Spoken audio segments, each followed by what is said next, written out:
Hello, What's it? guys. Welcome to the Gentleman's League. With me, of course, is the host of our show, the wonderful, the one, the only Shampoo of Stealth Variety. Yeah, thanks for coming on, Alex. I really appreciate it. He's doing all the production work because I am not smart enough to make picks and ban graphics, which is one of our main selling points for TGL Season 2.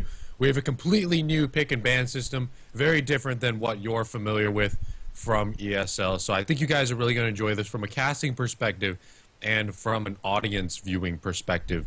You guys are going to see a lot more variation in gameplay, in who's playing monster, and not only what monster's being played, but even the player themselves, and hunter picks, hunter compositions. A lot of things are going to be different in TGL Season 2, and we did it all with fairness in mind and making sure that it is not only presentable to you guys who are donating to the Patreon. Thank you guys for supporting. Our prize pool is currently at $1,750, I believe.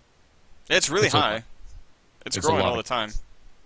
Yeah, and for those of you who have been donating, we have reached our first milestone of $100, which is allowing us to cast Team YP versus TPA right here for a TGL exhibition match. That was a milestone goal. You guys crushed it within pretty much 4 seconds, and with that, we bring you TPA versus Team YP. They're just getting set up right now. So I think we are actually just starting the ban phase at this moment. So let's see what's going on. So currently, we actually just had the monster ban come in, which means that because it's going to be YP monster going first, so that means TPA gets banned on monster, and the first Yeah. ban was actually Kraken. Not surprising whatsoever, considering Source usually plays Kraken, sometimes Wraith in ESL. They're familiar with that. They're banning Kraken right off the bat. Yeah. So I'm just going through this right now, just trying to get everything caught up for you guys. Next one is going to be... Griffin. Griffin is banned as the first hunter. So the way this works, for those of you who are unfamiliar, is first off, a monster is banned. Any monster except Gorgon. Gorgon is not currently allowed. And then the hunters get to pick a class, whether it be Trapper, Support, Medic, or Assault. One of those classes are chosen, and then the monster player, or the opposite team, gets to ban a hunter from that class, and then a hunter gets picked from that class. So, for example, Source TV just banned Griffin. TPA chose Trapper. Griffin was banned. And now Maggie And was picked then up. So we're at a Maggie was Maggie pick, which is going to be interesting against a non-Kraken. So Maggie's going to have good harpoons on the ground, going to have good control in domes. However, with the recent changes from 5 poons down to 3, like she'll have increased range on them, but it's going to be interesting how they place those 3 harpoons inside a dome in order to get control.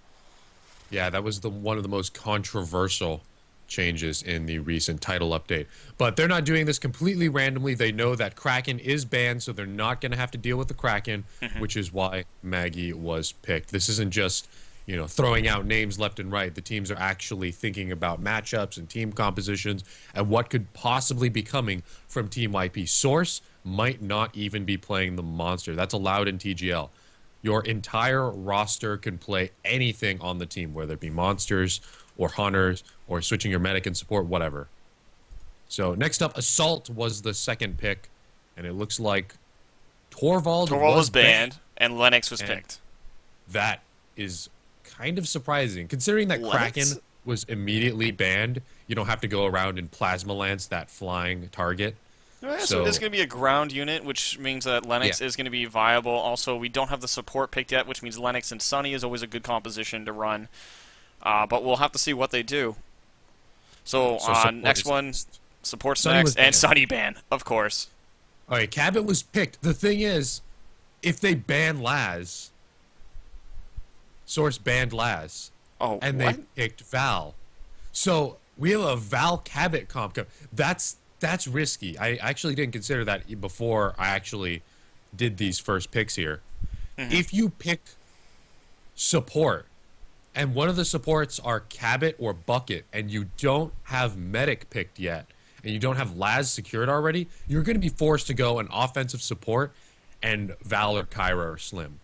Yeah. And generally you see Buckets and Cabots paired with Laz because it's a glass cannon set. One of them's going to go down. You have no shields, so you just have Laz pick them up with no down penalty. This is going to be real interesting here. We have to see what they do to try and counter it. It's like they have the Val Cabot, right? We have a Maggie, and we have a Lennox. So that's a very strong ground fight composition. Like, the Tranks are going to be highly effective. And everything else that's going in here is going to be very interesting. So we do have, once again, the picks. Maggie, Lenny, Cabot, Val, and Goliath was picked by Team YP. Let's see who their Goliath player would be. Maybe Source? It looks like Source. I don't know. It hasn't been announced yet. We're waiting on that to be confirmed. But it's most likely, I don't know, it's most likely going to be Source. Yes. Source has been practicing Goliath. I don't remember the ready? last time I've seen him on Goliath, if I've ever seen him on Goliath. That's usually some reserved for Legendary y'all ready? on the All right, PC good luck, have ESL. fun. Luck, have fun. So Alright, that, ladies and gentlemen, is how the picks and bans work. it's pretty simple. You go through your bans, you do one of each class, and then, of course, Monster gets banned first and picks last. So, interesting pick. We are going in to see a Source on Monster, and we're going on Orbital Drill for the first map, and then after that, it's Loser's Choice on the following map. Yeah, Orbital Drill is always going to be the first map in TGL. I was in several meetings discussing the maps, discussing balancing, stuff like that. And we've all determined that Orbital Drill is the fairest of the maps to start off on. You know, rather than starting off on, say, Medlab and automatically taking a monster loss, not automatically, but Medlab's generally more hunter favored, or Fusion Plant, which is generally more monster favored. We want to start things off on an even playing field. I've usually seen it go back and forth on Orbital Drill, if any map.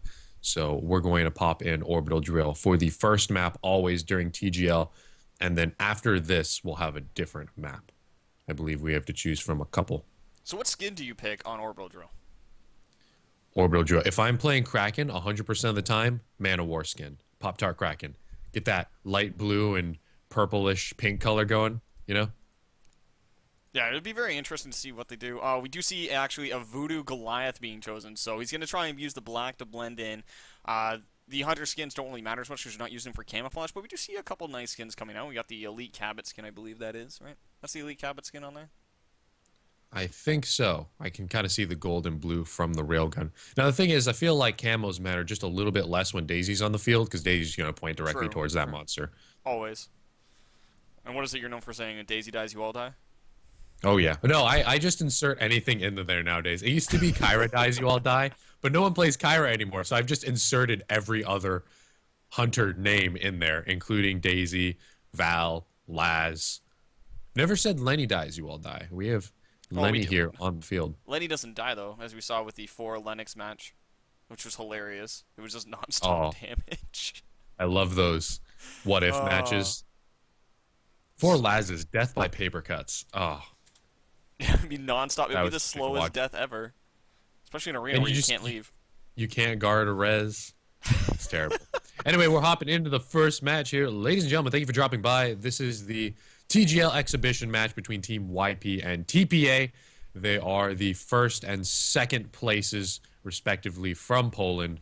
And we're going to see a throwdown right here. Source TV on Goliath versus TPA's Hunters, featuring Amy Bot, by the way, who is subbing in from Eyes on You. She's playing on TPA, and I believe she'll be playing on TPA tomorrow during ESL as well. Starting things off here, we got Source with his Goliath Voodoo skin on the field, and they're on the move. Yeah, and he's already going up on the standard route. He's heading up on the northeast right through the raceway, and he's going to be going directly east to get those Mammoth Bird spawns. He's going to be looking for the initial Reavers right in front of him at this moment, which are just coming in now. Mammoth Birds do spawn on the high ground and low ground. It's either one or the other, so he's checking high and low, and he's just going to go around this pillar, and it did choose high, so he's going to get some nice meats. However, he did miss the Leap Smash, but that's not really that critical at this stage in the game. He was able to get the Flame Breath and lost no time. You just use Leap Smash for a little bit of extra traversal, get around the map a bit faster. Going for a Mega Mouth right off the bat. That's a solid 4-meat. It's going to take a minute to kill, and he's going to fight back, but that Mega Mouth is down, and that's a good 4-meat. Reason monsters are usually going southeast on this map. There's a lot of Mammoth Birds, I guess Mega Mouths. If you want to go and eat those, that's a little bit less common, but there's a lot of different food Source can feed up on if he wants to try to keep himself in the game, armored up. Now, he does need to feed a little bit faster here. The Hunters are closing in on him, and he doesn't even have half of his energy. Full armor, though, so he's prepared for an engagement if it gets to that. Right, he looks like he's just pushing himself around, trying to get into a good spot where he can fight and mitigate effectively. However, we look at Amybot's positioning. She's still at 90 meters away, which means that he has plenty of time to engage here on Roy. Already getting him at half. He still has shield. And here comes the heals out from Val, so they're going to be bringing that up. Doesn't actually have to pop the personal shield yet, which is a key factor. There comes the heal burst, so he knows he has some time to play with this and chew on his food a little bit. Leaf Smash comes in, does not connect for Roy, which is the Thunder Strike. So the Thunder Child doesn't get the punch off. More of these Lennox strikes going to be pushing him right in the back, dealing damage, chipping away that armor. He's only at 2.5 bars now, which means he does not want to fight at this point.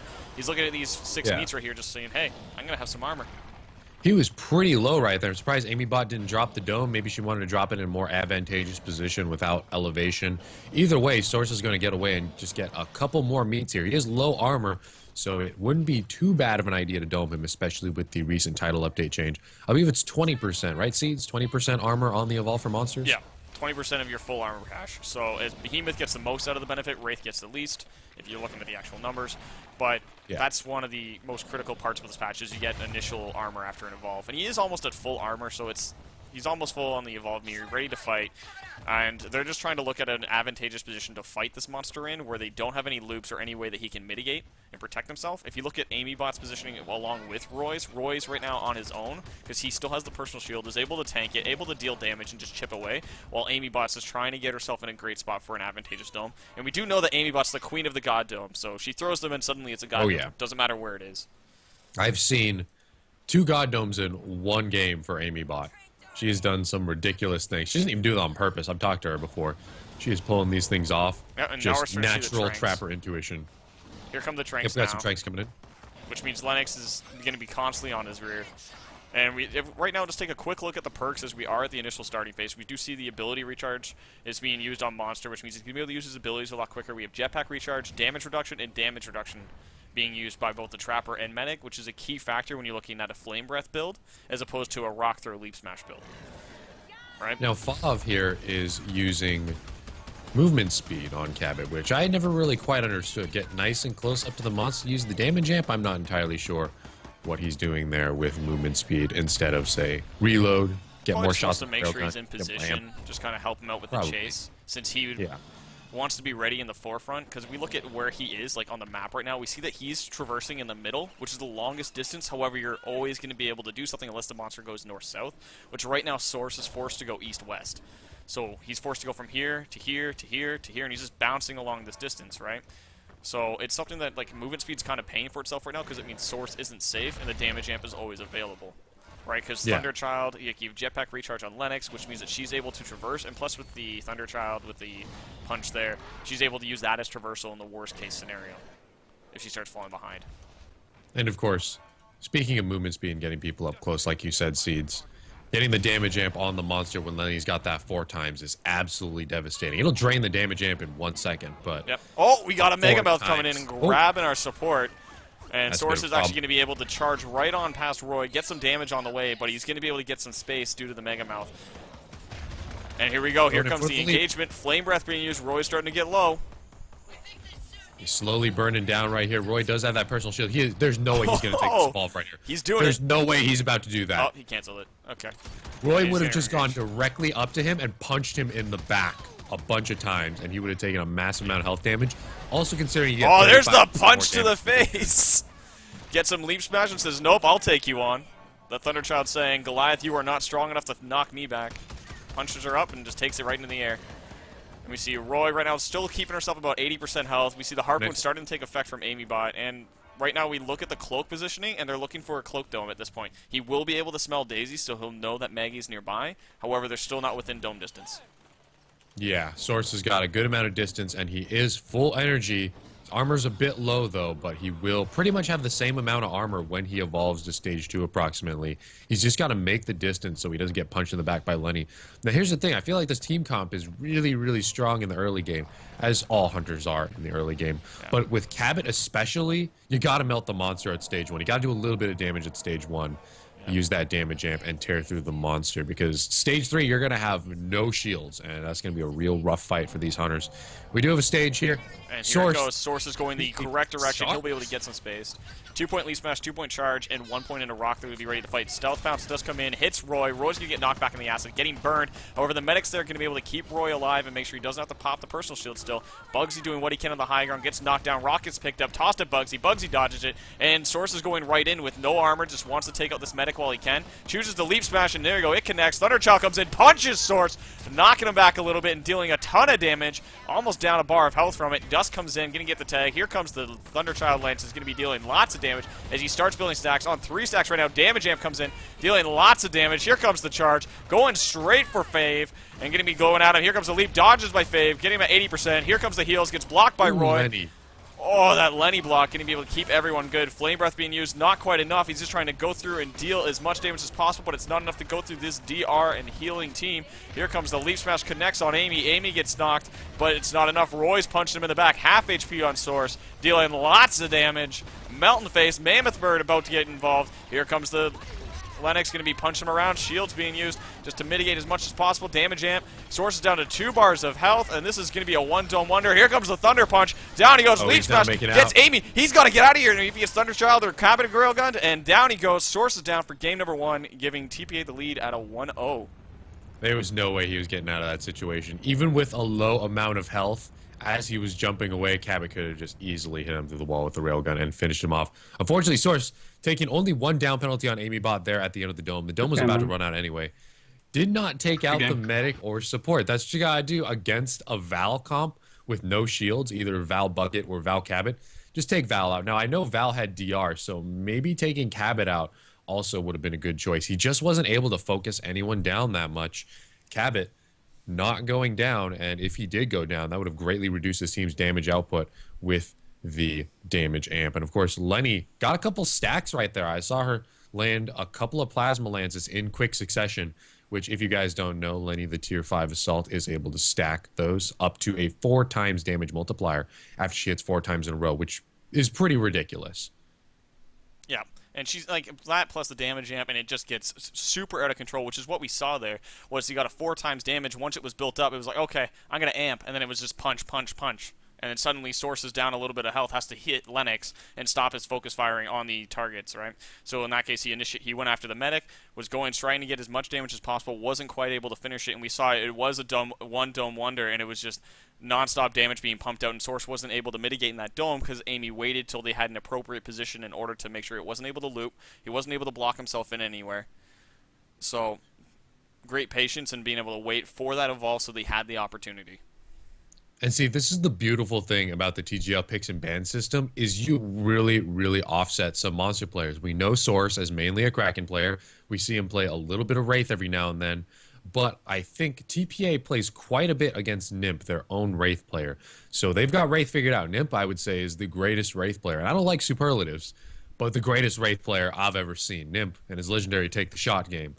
Absolutely beautiful.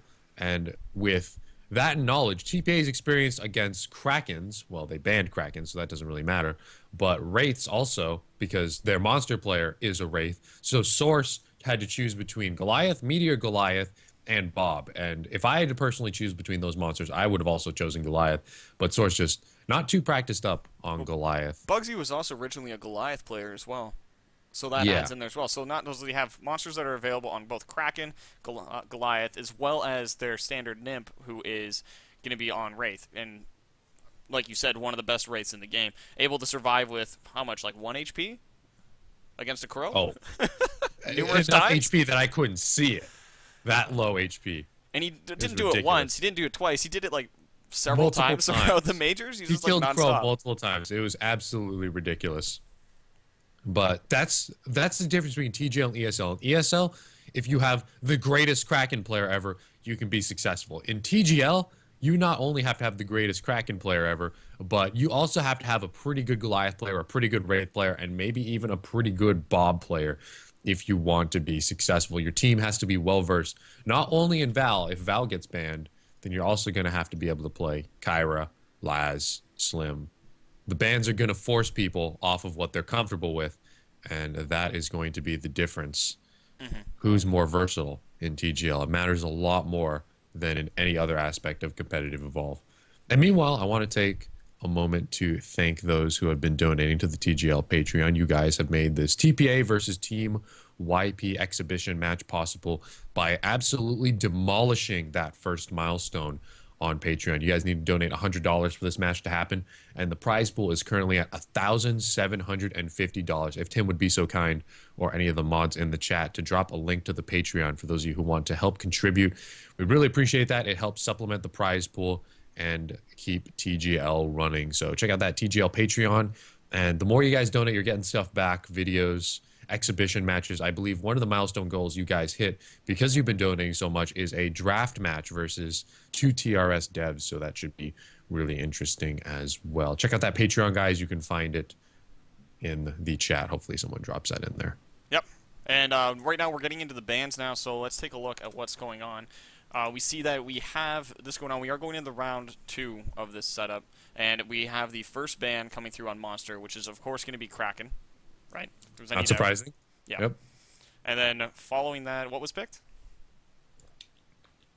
Trapper is the first class, and it looks like Source is banning Griffin, and Maggie is going to be picked by TPA.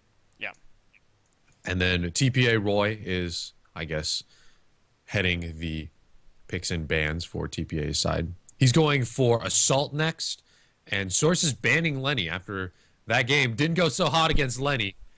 Roy is very disappointed, I see here in the Steam chat. Roy's like, oh, no more Lenny. So they're going to bring Torvald in. Roy's bringing Torvald. So the pick so far, Kraken's been banned, Maggie's been picked, and Torvald has been picked. Up next, we have supports. Source is banning Sunny. Yep, Sunny's going in, which is good because they're trying to get rid of that mobility. However, that is going to result in a similar situation with last time, where we're going to see what's following next, which is, of course, as we just saw from Roy, is he picked Cabot. So, and we have Cabot. And then, of course, the ideal thing to do when Cabot is picked is ban Laz. You got to pair Laz with Cabot and Bucket. So Source bans Laz, and Val is picked by Roy. So once again, we have, as the Hunter team comp, Val, Cabot, Maggie, and Torvald against, let's see, Source is bringing out the Wraith.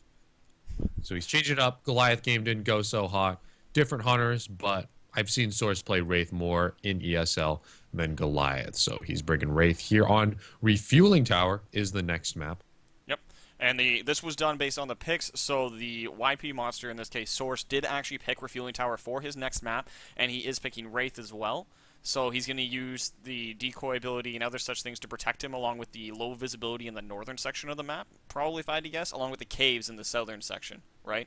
Because both of those are going to be able to help keep him protected and allow him to get his stages and allow him to break line of sight. And also with the rivers and everything slowing him down a little bit, so he's going to be able to help get space unless they traverse this map and treat it with care.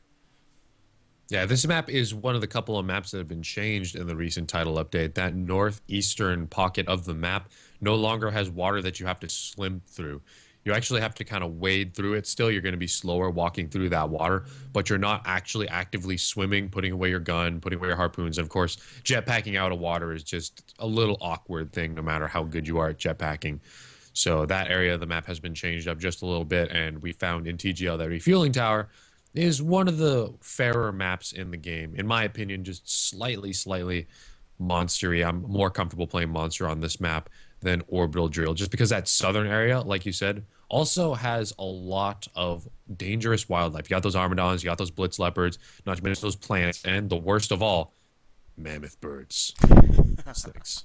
And there's actually a lot of tyrant spawns as well on this map. But we are getting into it now. We're feeling everything's picked and set to go. So we're looking at this. It is currently 1-0 in favor of TPA, and we do see that Source is on Wraith versus as we've said many times, we have Val, Cabot, Maggie, Torvald being picked. So that's going to be done there. Just in retrospect of last game, in response to how Lennox was played, Lennox was banned and Torvald was allowed, as opposed to the first game where Torvald was banned and Lennox was picked. So it's nice to see that slight shift, which is something that you only see in the Gentleman's League. So if you guys want to see more, make sure to check out that Patreon. And in the meantime, guys, we're looking at this. We're going into the game. We have Wraith done on Source. It'll be interesting to see. Do you think he's going to go north at the start, or do you think he's going to go south towards caves? I'm going to say northeast, straight past the mammoth birds, spotters, all that nice food, maybe grab a couple of meats right off the bat. Now, as Wraith, you have a little bit of a choice to make here. I think he's going to grab the meats right off the bat, but if you expect to make it to stage 3 and you want to decoy inside the dome, you can leave these meats for later and make it a quick snack in the middle of the match. But it looks like Source just going to pick that up right away. And for those of you wondering, by the way, the map list for TGL, Orbital Drill, Wraith Trap, Refueling Tower, and Distillery. So Refueling Tower was chosen for this second map. Like I said, Source moving over to the northeast part of the map. You got a couple slots here. Don't really want to deal with those at stage 1, but there are plenty of mammoth birds to be gobbled up. And you can pretty much, if you run this feeding route well, get stage 2 ready before the hunters even dome you. And the hunters are going to close in on them very quickly. They're familiar with this particular route. And while we're getting into that, like speaking about this route, one thing that's going to help him with this feeding is his perk choice. And in this case, we're seeing that he chose abilities, which means he's going to be able to use his Warp Blast and all his other abilities with a lower cooldown, which will help him traverse this map and be able to get his distance along with fighting in case that gets done. So if he gets to a stage 2 with a YOLO evolve and just forces it all the way through, he'll be able to engage and actually possibly get it down with the ability of recharge being used. Oh yeah, that's not a bad perk to pick. I'm always saying, hey, if you're a new monster player, you can't go wrong with damage or CDR. There's no situation in which you wouldn't want your abilities to cool down faster. We do have some wall bangs coming in here from Vav, though. Yeah, he's just shooting right through that wall. That must be so annoying. I feel bad for Source. Not really. I want to see combat. Let's see. We have on TPA's Roy, there was capacity, and then we had movement speed on Bugsy and Fav. And then Amy Bot has DR. Yeah. Val, one of the more flexible hunter picks as far as perks go. I see DR, I see movement, I see jetpack. I saw reload that one time. And then, of course, movement speed, once again on Fav. He didn't change that up. And then Amy Bot taking DR again. Yeah, Those are pretty he's just going to burst right through them and go right through the team, and he's just going to get what he can. And he is almost full evolve meter. He'll be full in just a moment. Once he finishes the Strider, he'll have a full evolve meter. So he'll be ready to go and ready to fight. We might actually see him evolve, just go into the caves and say, no, I'm going to take it. We do see, yeah, we can capacity on Torvald, DR, and Maggie, which is expected. And we see movement speed on both Val and Cabot. So they're going to be able to keep constant pursuit, especially with the Tranks and with Cabot's railgun being able to shoot through all the walls. Yeah, Val Cabot, as little synergy they have as far as healing and protecting each other, they have some great synergy with railgun wall bangs and tranks. Yeah. And we that see is the not a bad mortars idea being fired, everything's being done, just trying to see if they can get a good fight, getting through most of the armor. But Sorcerer says, you know what, this isn't a good spot for you to dome. You're not going to dome me, I'll just leave. I'll leave, I'll do my evolve, and I'm going to go off and do what I want. He has 2 points right now in Warp Blast and 1 point in Abduct, so that's going to allow him to pretty much do what he wants in regards to moving around and getting that initial burst, but he's not going to be able to force his way through right now at this point in time, and he knows this. That's why he's leaving. He wants to evolve. He wants to get that extra damage, and even if he was able to, like, to barely burst through like most of their health and maybe get 1 down, he doesn't want 1 down. He wants 2. He wants as many as he can get. So if he can leave, stage up, and get some armor quick, which is what you see right now with the Mammoth Bird, he'll be able to do that and get his armor, engage, and possibly get 2 downs with more ability points being used. So it's going to come down to what he spends the ability points on at this point. What do you think? 3-point Warp Blast? I was going to say 3 warp, a supernova, but he doesn't take supernova at all. He does go 1 decoy, so he can use a little bit of that to try to escape the hunters. They are already through his armor. Ooh, Cabot in a little bit of trouble here. Fob needs to get freed. Bugsy's going to and here we go, Warp Blast. Oh, the dodge and the heal burst coming out of Bugsy, keeping him up. Roy was able to burn through it with a greatly aimed mortar shot, going to be going right over the wall and landing right on top of Source. He's going to sit there and try and eat, but he's unable to do so. Gets immediately interrupted by not only Amy Bot, but Roy. And here comes the dome, so he's on mitigation at this point, trying to keep himself alive. Trank's going to be making sure that he's revealed, so Cabot's constantly going to be able to shoot him. Roy is right now taking a little bit of damage from Wildlife, slowly going to be getting healed up by Bugsy. And the dome actually gets released, and out he comes. That was actually a really quick release. Yeah, Amy Bot was afraid that she'd go down back there in the corner. Val is the only one who could have protected her. Cloaking with Cabot wouldn't have really done anything because the Wraith would just keep right on Amy Bot because it was so close. Cloaking close to the monster, you're just going to get juggled even though you're invisible. Yeah. So since Bugsy wasn't in position to help keep Amy Bot alive, they didn't want to risk the down penalty on the Trapper. They'll take their 1 bar of health damage. At least it's something, and they are not going to risk the down penalty on the Trapper. Probably not a bad idea. A safe play, not an aggressive play. If they would have got Amy Bot saved via the med gun and a heal burst, then they could have done more damage on Source, but they're just trying to play it safer right now. And let's see if that pays off. Abduct coming out on Fob. This is a great opening for Source right here. Yep, and there goes the mortars. Now, Fob. Warp Blast coming in hot. Oh, he is getting beat down a bit. And the thing is, cloaking with the support while Val is healing you is not effective whatsoever. That med gun will point directly to your forehead. Warp Blast coming in hot. That will connect. And we almost have Cabot down. If Cabot drops, the DPS of this team drops as well. But no, Cabot and there's the dome. Amy gets him in now, which means that it's time for the Ring Around the Rosie decoy shows. You see right now, Fave is getting healed up very quick by Bugsy. They're going to be using that dust tag to make sure he is constantly revealed so that they're able to get that damage out. And here he goes for round 2 against Kavik. His cloak is right now on cooldown. He's looking to go in. Mortars get shot though. He's able to dodge, and Warp Blast comes in, getting healed up as much as he can from Bugsy. Bugsy's just doing what he can. Heal Burst, everything's being used to keep Fave alive. Roy's is trying to launch these mortars and connect them all, just slowly chipping away through his health, down to 2 bars of health. Fave's still not down, just doing what he can to stay alive. Mortars getting blasted just short, barely missing, and here we go, going for Fave. Does he get the down? No, Heal Burst comes in, keeping him alive. Here comes the Warp Blast. Down goes Fave, which means Source survives with 1 bar of health, and there's just, this dome's almost off cool, almost down, almost out of time, which means he needs to decoy and just mitigate at this point. He got his down, and right now Roy knows exactly where he is, so he's not going to be able to run and hide. Here comes the Harpoon, going to be able to keep up, and there he goes, just barely dodging those mortars as they were going to be the finishers, but it's not enough to keep him alive, and down goes Source. Hunters win round 2 against Source, which is YP's monster. You know, Roy had a really easy job right there. I'm not to discredit a good Torvald player, but when you're focusing down the support that aggressively, just non-stop, and Val's doing a great job of keeping the support alive for as long as Bugsy did that, those mortars are so easy to land. You know exactly where the monster's going to go, which is chase after your support, lead it a little bit, launch those mortars, and Roy got a massive amount of damage in that dome. In fact, enough to kill that Wraith if what my eyes are showing me were correct. Yeah. Bugsy, great job keeping Fav alive back there, and Roy with the punish.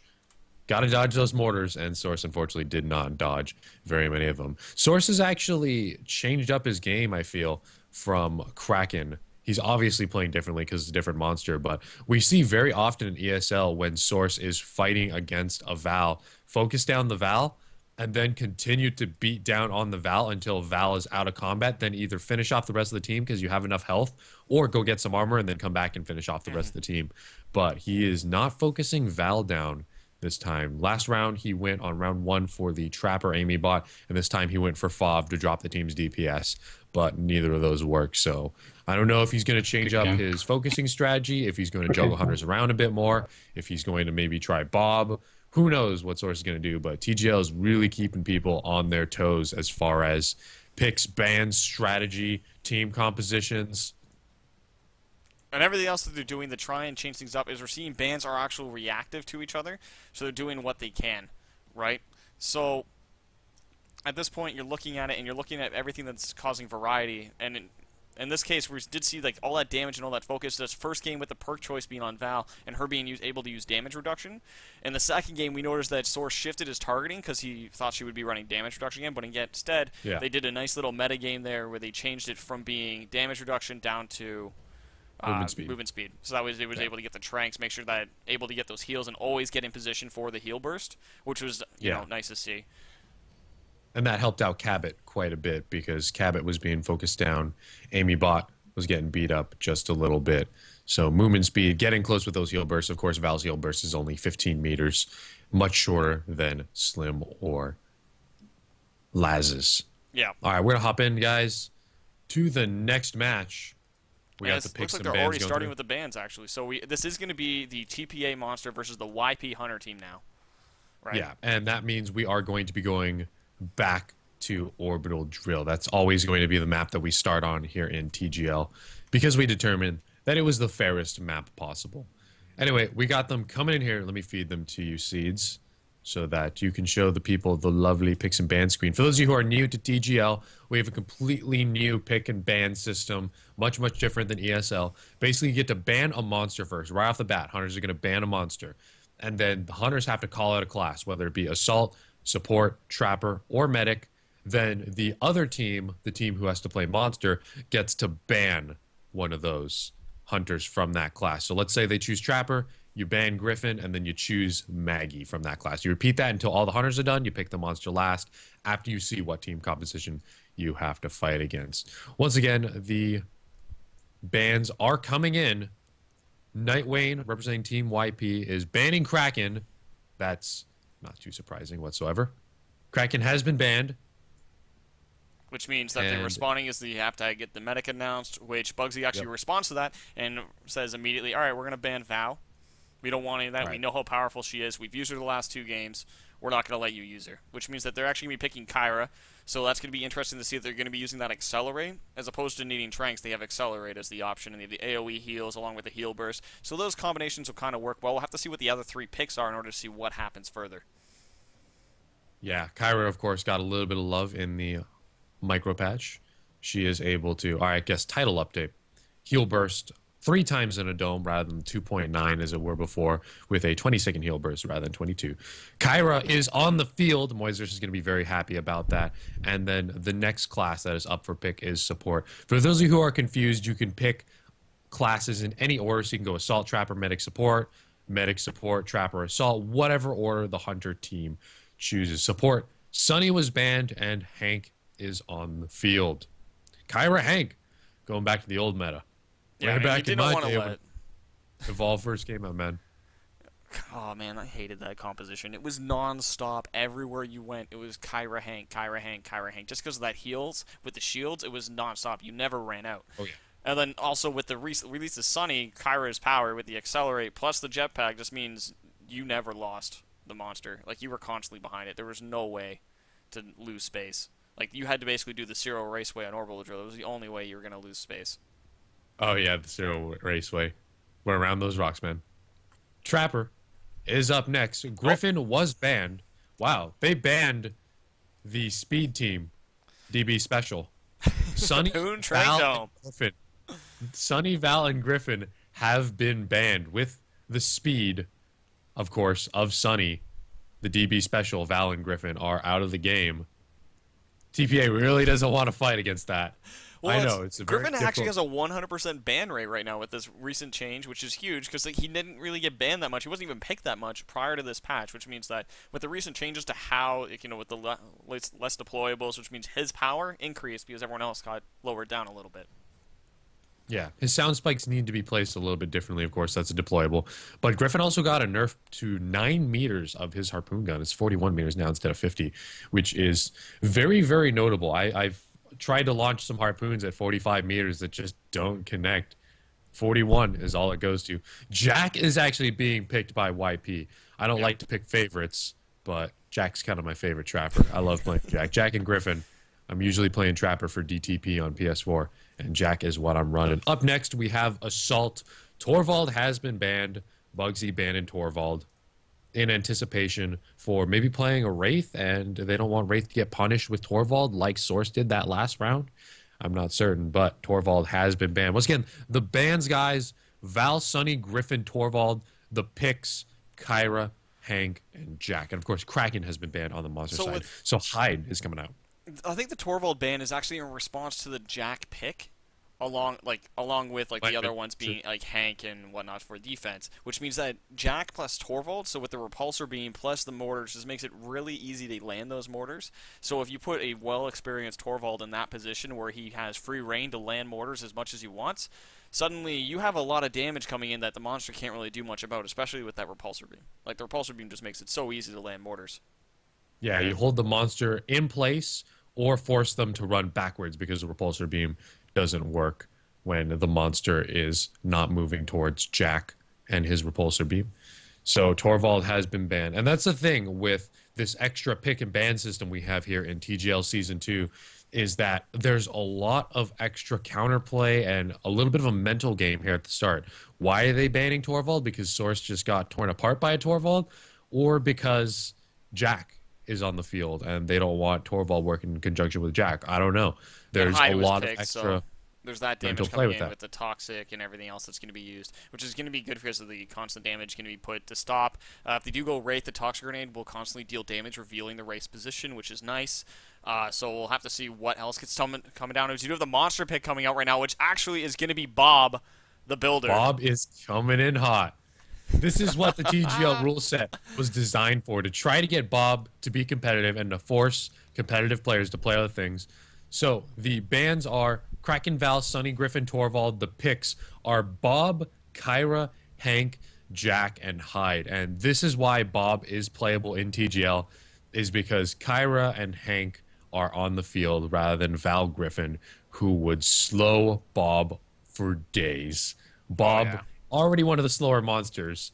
If you stuck Val, Sonny, Griffin against Bob, man, Bob's not getting anywhere. But now that Also, you look at those have Jack, been banned, right? Because Jack's not going to be able yeah. to burn through 1/3 of his traversal meter. He gets stopped, he stops traversing. He's not going to keep spinning into that. He's just going to say, you know what, fine. I can stop and start as much as you want. I'm Sonic the Hedgehog. I can do what I want. yeah. So, He's Bob. yeah, he's Bob. Bob the Hedgehog. Bob the Hedgehog. Bob the Behemoth. But he's going to be able to do that, and that's going to be a key thing. He also, if gets Jack ready? gets a repulsor beam, Yeah, he's yeah. slowed down because he has to break the repulsor beam in order to jetpack. So it's an easy tongue grab at that point. So that's a good counter pick against the trapper that's being used against him. Yeah, of course. Those rolls are super powerful, so I do like to use Jack to try to not get roll heavied. That is very painful. A lot of CC right there. But other than that, we got to be careful of tongues. We got to be careful of getting caught behind walls inside of lava bombs. And of course, not get sniped on top of a rock from Fissure. We finally got Bob being played competitively, and I don't see him win very much. So let's see if he can take a W against this team composition. So, of course, we are going into Game 3 of this series, which means that it's going to be YP Hunters versus the TPA Monster, which in this case is actually going to be Bugsy as we're getting into the game. It's launching now. So, yeah, we're getting ready to get everything set up. Of course, right now, YP does have a couple subs just because of people not being able to make it. Team TPA had their sub, which was AmyBot, and, of course, on Team YP, I believe it's Red Panda today? I'm not sure if Red Panda is playing, but I know AmyBot is playing for TPA tomorrow in ESL as well. Red Panda, yeah, you were right on that. Yeah, and it's Red Panda in the lobby. So, yeah, she's going to be the one that's going to be substituting in for Team YP. Red Panda is, of course, the medic for Team NDG, so Endurance Gaming, who is another team that will be playing in the TGL, I believe, unless something changes up until then. But I believe they're currently registered. I think they have to work themselves through the bracket. Yes, but It's I believe DTR, they're registered, aren't they? DTR, Eyes on You, YP, and TPA have been invited. So NDG is going to have to work their way through the bracket, which actually you guys in the chat, if you're listening right now, you want a part of that $1,750 prize pool? I know you do. Check it out. Go to thegentleman'sleague.net and you can sign up. In fact, I'll drop you guys a link in the chat right now. Thegentleman'sleague.net/team sign up if you want to participate in TGL. 4 teams will get into the tournament. You got to fight through the qualifiers, and then we're going to have the main tournament. Check that out. Thegentleman'sleague.net/team-sign up if you guys want to get in on the action and perhaps your split of the $1,750 prize pool and growing. And for those of you who have donated to the prize pool and to help run and manage TGL, we really appreciate it. And thanks to Seeds also for coming out and running all the production work and making the picks and bans graphic. We're going to be working on that. Seeds, why don't you... Where you at? Where if someone was like, man, I want to watch Evolve on Twitch, and I in particular want to watch Seeds because this egotistical, blue-shirted, big-haired caster, he's not my style. I want to go watch someone who's a little bit less of a jerk. Well, where can they find you, Seeds? If you want to find me, I'm browsing around. I'm all over the place, but my channel is twitch.tv/aceeds. You can always follow me on Twitter and whatnot and all that jazz, which is also available if you want to go to that page. It's in the links and that sort of stuff. But... So if you want to find me, that's where I am. If you want to find Shampoo, he's at twitch.tv/StealthShampoo. And of course, you're on Twitter at @StealthShampoo, I believe is yours, right? Yeah, Stealth Shampoo is everything. Yeah. My Instagram, my YouTubes, all that stuff. So if you guys want to check that out, go ahead. But I'm sure you already know who I am because I'm so important. See, there's the egotistical part I was talking about just a minute ago. Anyway, on the field, Bugsy's playing Bob. So, well, first thing we should take a look at right now is the skill build for a Stage 1 Bob. We see a 1-point Lava Bomb, 1-point Fissure, 1-point Rock Wall, which means he wants to be able to protect himself and mitigate as much as possible against a non-Cabot composition, which is a key thing. So he's going to be able to deal damage, Rock Wall to stop Hank from being able to shield, and then he'll be able to just deal damage and roll and spam people and beat the crap out of people. Now, if we look at the perks, we're going to see that damage output was chosen on Bugsy, so he's going to have that extra damage on Bob. We see damage reduction being used on the Assault. We have reload on Kyra. We have capacity being used on Hank, and we have reload as well being used on Jack. So with Kyra and Jack both having reload, that means that they're going to be able to use their abilities as much quicker. So Kyra's going to be able to pump out those healing grenades and not having to wait in between shots as much, while Jack's going to be able to recharge that repulsor beam, which means people are going to take less damage. As of course we look at Rune, who's running damage reduction, so as an Assault, he'll be able to stand in front of Bob and just tank as much as he can until he can't tank anymore. which is a great of course. conceptual lineup. It was just see Bob is just rolling on water right now like Jesus. Like, I didn't right even know out that was of the possible. map, actually. Yeah, He's actually out of the map for a split second right there. I didn't even know you could do that. That's actually a new one for me.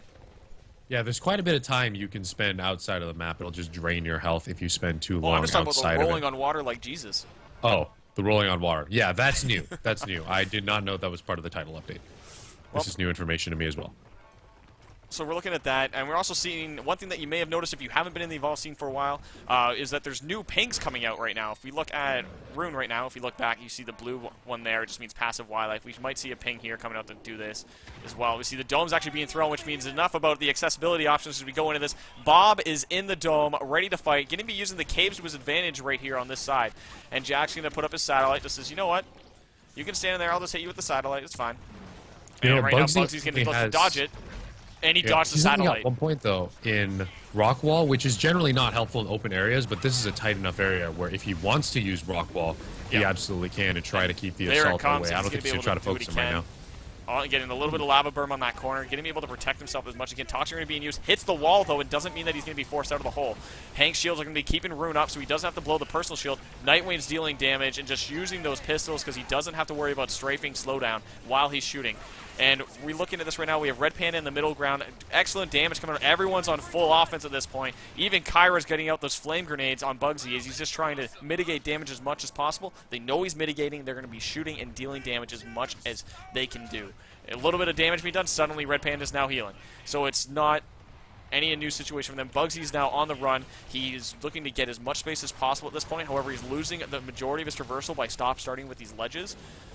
So we'll have to see what he does. Rockwall being tossed behind to try and slow down Rune. Rune actually is forced to go around. He's actually going to wait until the Rockwall dissipates and go around. Actually, no, he changed his mind and went around this way. But Yeah, that's that a great one slowdown. Rockwall, that's a slight nuisance. One in Rockwall pops up right in front of you. You're just like, oh, great, now I have to walk 5 feet to the left or 5 feet to the right to try to get around that. One in Rockwall doesn't really do too much as far as slowing hunters down. But it looks like Bugsy might want to take a stage soon, and there he is, taking the stage. That dome is on cooldown, so he will be able to escape with his 20% armor that he's granted for evolving, and potentially feed up a little bit, get full armor, and then take the fight to these hunters. 2 tongue grab, 2 Rockwall, not a bad set. Gonna try to pull people in, cut the beam from Hank, and then beat these hunters down. Once he's ready, though, he does want to get a little bit of armor. Bob, much more tanky now while he's rolling. He has all limb. Those are armor plates while he's rolling now, so that's going to reduce the hunter's damage. In fact, the bullet-based hunters are going to generally be doing less damage to Bob. That would be pretty much Jack and Hank, I believe. Does Hank ignore? Hank does not ignore limb modifiers. Hank does not ignore. He gets headshots, so Yeah. that does not ignore, obviously. Rune does ignore It's limb like energy multipliers. weapons. Hank's is a plasma Yeah. cutter, so it's like cutting. It's like a bullet, basically. It's like a really fast bullet. Oh, now we're getting into the science here. Well, This that's is what how plasma is, right? There's like plasma solids. cutters- There's like solids, there's liquids, gases, then plasma. So like you superheat a gas and it becomes a plasma. That's what lightsabers are made of, man. So, pretty much, Hank is launching lightsabers at Bob, is what you're telling me. Yeah. That's more badass than I originally thought he was. That's kind of awesome. Little tiny lightsabers. But those lightsabers do get headshot and limb multipliers. So Hank and Jack are going to be doing less damage to Bob, while Kyra is actually doing more damage to Bob because she has napalm nades that aren't bullet-based, and they actually got a damage buff by 10 damage or something like that. Which I think is just kind of funny.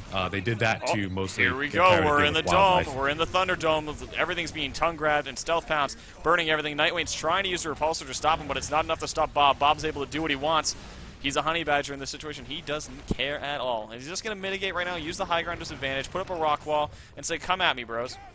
The satellite's coming in, going to actually deal some damage. And here comes the Lightwayne dealing damage, stealth pounce, and oh my no, is this going to be the down? Here we go. There comes the punch. Down goes Nightwayne. That was a little bit of an overextension by Nightwayne. Of course, he did get tongued in, but he got tongued in with no support whatsoever. You always got to be ready to have someone pull you in if they're playing Bob and have Hank close behind for that shield. The wall was already up on the opposite side, so they didn't have to worry about Jack being walled away. And Hank was just a little bit out of position right there, resulting in a down penalty for that was their cute. trapper. He Nice smelled roll ball Rune, right knew there. he was there, and then immediately just threw up the wall. Throws up a fissure, trying to snipe him over the wall. Not quite able to do it, and Rune right now is on his own. However, Spanish should be in a position to get him in case he gets stealth pounced, which is nice. Rune right now is actually... Here. There's the repulse, though. That's what I was talking about earlier. Repulse the rolls and the heavies away, because those are painful and have a good amount of CC to them. Bob's still on the roll. Probably going to put up a wall behind him. Yep, there's that wall. And the little tiny lightsaber is going to be poking him in the back up until that wall. So that was a good wall to put up. Make sure he didn't take any more health damage, as he was just about out of armor. And we got a couple Reavers right here. He's going to want to armor back up Bob with his 5,000 point armor pool here at stage 2. Only 5,000? Is it 5,000 now? It's I don't even know anymore. It's hard to keep track of something so big. Yeah, It's I just used to big. know how many health bars and armor bars everything had, but they've changed so many times that I just forget the values and shoot at the monster till it's dead. How much health does it have? I don't know. Well, I'm going to Goliath shoot it until it's 0. has like, let's see, I think Less than Bob. it's like total health pool and everything is like 14,000. I think I'd have to look at the numbers again. I have them Definitely somewhere. somewhere around there at stage 3. I Somewhere have to around look there. these up in between games. I gotta remember this stuff now. But yeah, we are seeing more of these pink skimmers. They're keeping themselves in a constant distance. Nightwing, while we're obsessing about his health pool, is actually staying within 60-meter distance, which is great for map traversal. As he was cutting across over on this way, Nightwing did a little cut through here and was able to keep himself within that distance just by traversing the map appropriately. If you look at Rune and how they're setting up here, this is a common setup where you have 3 on this side and you put the assault here. That way you can spot everything. You see that everything's being used by the assault, just trying to deal as much damage as possible with Rune. And as soon as Bugsy decides to go west, they're going to dome him. If he goes east, they're just going to follow him. This is the situation. He has to burn his way past the assault without the assault knowing, which is why you're seeing him stealth. And he almost got past with Bob, right past Rune, but it's not enough. There's the pillar. Wasn't able to break line of sight, and off he goes into a 3-pack of Mammoth Birds. 1 shock, 2 shock, neither one of them hits. So the Mammoth Birds did let him live. Dangerous. Yeah, at the mercy of the Mammoth Birds, that would have been an instant Behemoth down right there and a Hunter win. Unless the Mammoth Birds win for them next. Yeah. So the Mammoth Birds are also the 3rd victory condition in the map. There's the, the fighting, so if one side dies, there's the relay, and then there's if Mammoth Birds kill everyone.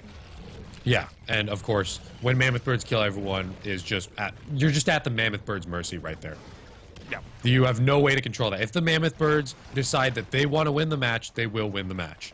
Rune actually caught pretty far out of position. I saw his other 3 Hunter friends pretty far off. He split by himself, and if he would have got pounced right there, that would have been a little bit of trouble. Of course, he would have had his personal shield, but Rune would have got beat down quite a bit before his Hunter team got It's about up like a and good close to him. 70, 60 meters away right now. Like, it's a good distance, and he's just trying to get as much... Bugsy's just trying to get space right now. As he's like, you know what? I'm tired of you, Rune. I'm trying to eat. You're not letting me eat. Let a fat boy be a fat boy, right? Oh, yeah. Bob's got to get his donuts. Yep. He is very, very hungry right now. Not full on armor, and he's going to have to engage the Hunters, or he'll get caught in a stage 3 low armor dome. You want to put that dome on cooldown while you're evolving so you get domed This right isn't really out a of great the spot to stage. be in right now because it has a large amount of terrain changes. Oh, and the Armadon's actually falling Armadon. way out of spot. And he's going to roll his way across on the water again, just like he did last time, going to use it as much as possible. Getting slowed down a bit by the terrain with the slight changes, but overall he'll just be able to traverse in a straight line, just get as much as he can. Doesn't care about the acid, just says, you know what, I got armor, I can tank it.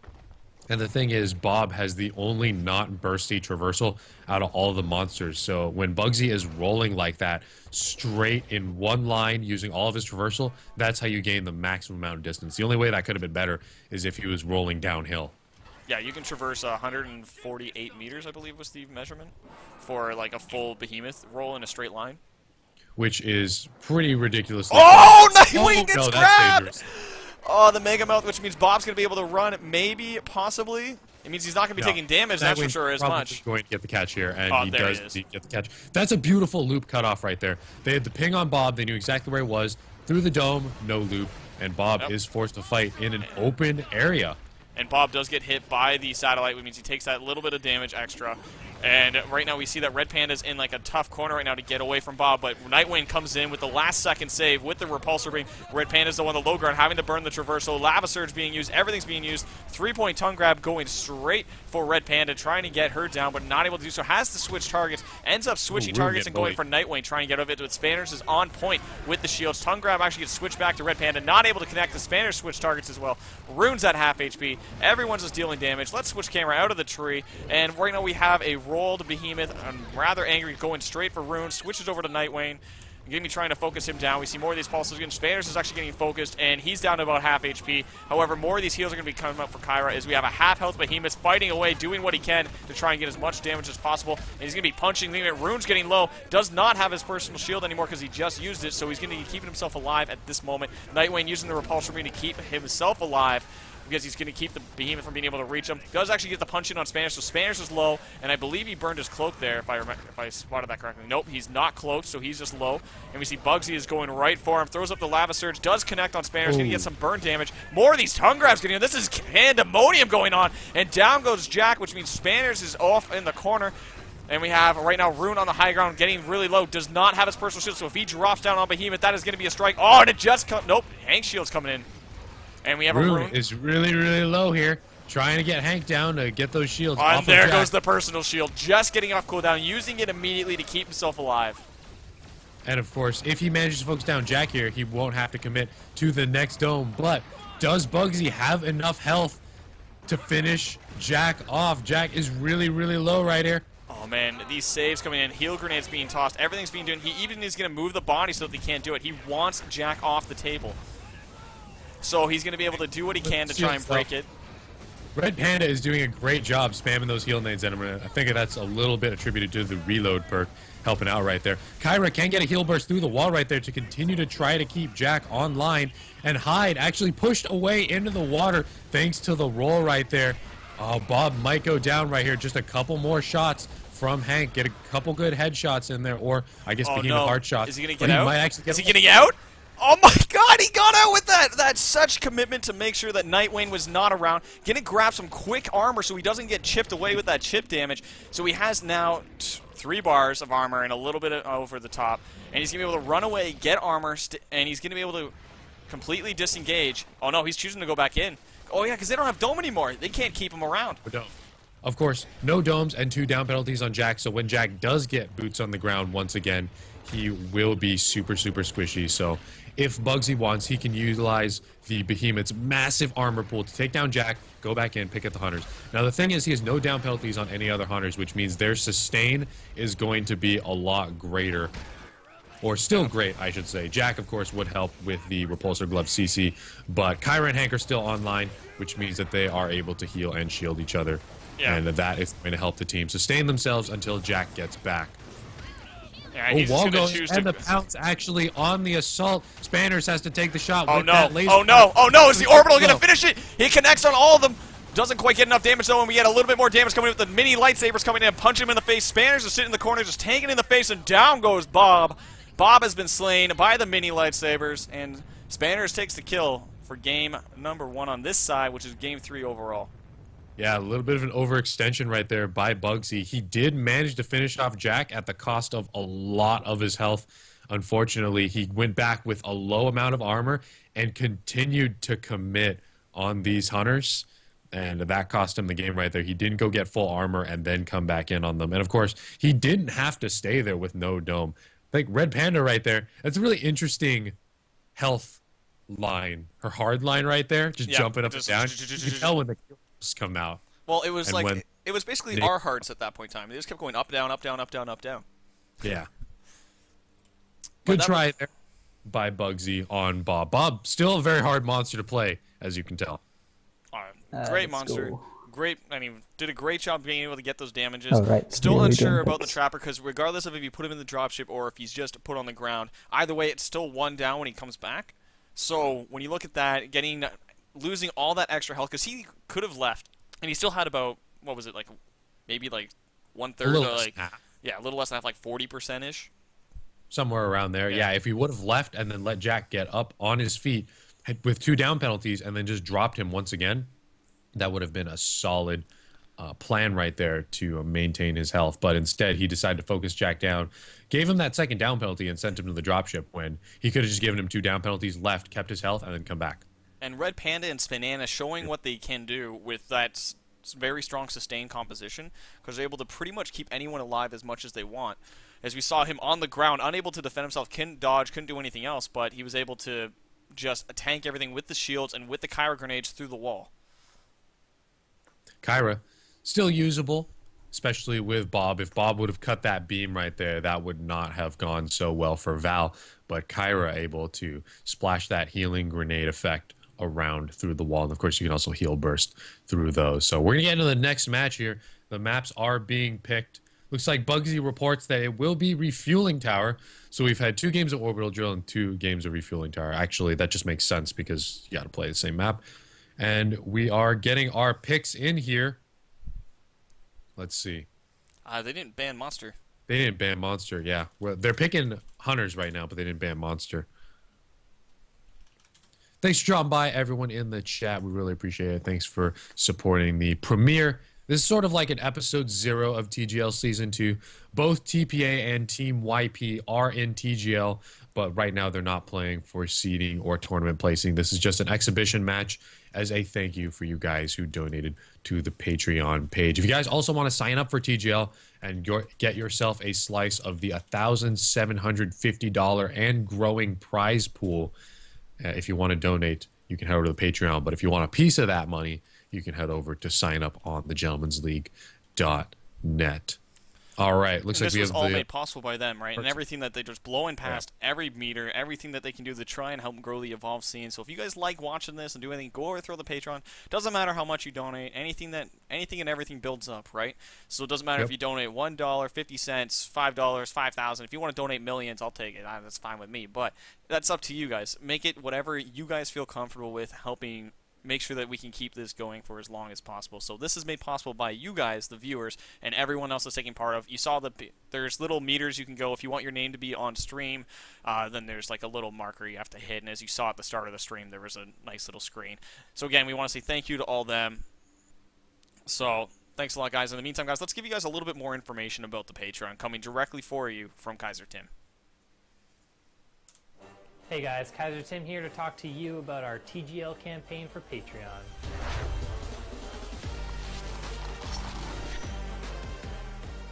We've always wanted to do a tournament for the community, by the community, and TGL Season 2 gives us the opportunity to create the first ever crowdfunded tournament for Evolve. Now our funds raised by this campaign go towards our prize pool for the players to compete for and to help pay our staff for all the amazing work that they do. So why Patreon? Patreon allows us to fulfill our dream of making a league for Evolve with real stakes on the line. The more patrons we get allows us to make a bigger and better competitive scene. We're also all about the community, so we wanted a way to interact with you guys for helping us with our dream, so check out our rewards.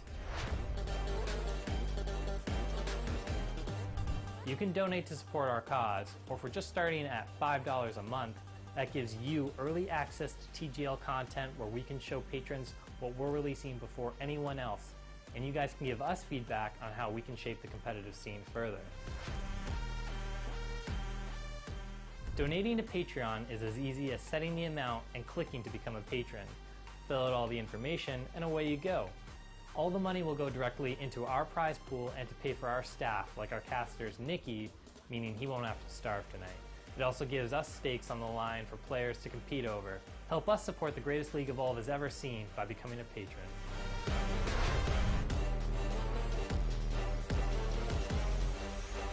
Wait, should I look there or should I just stop?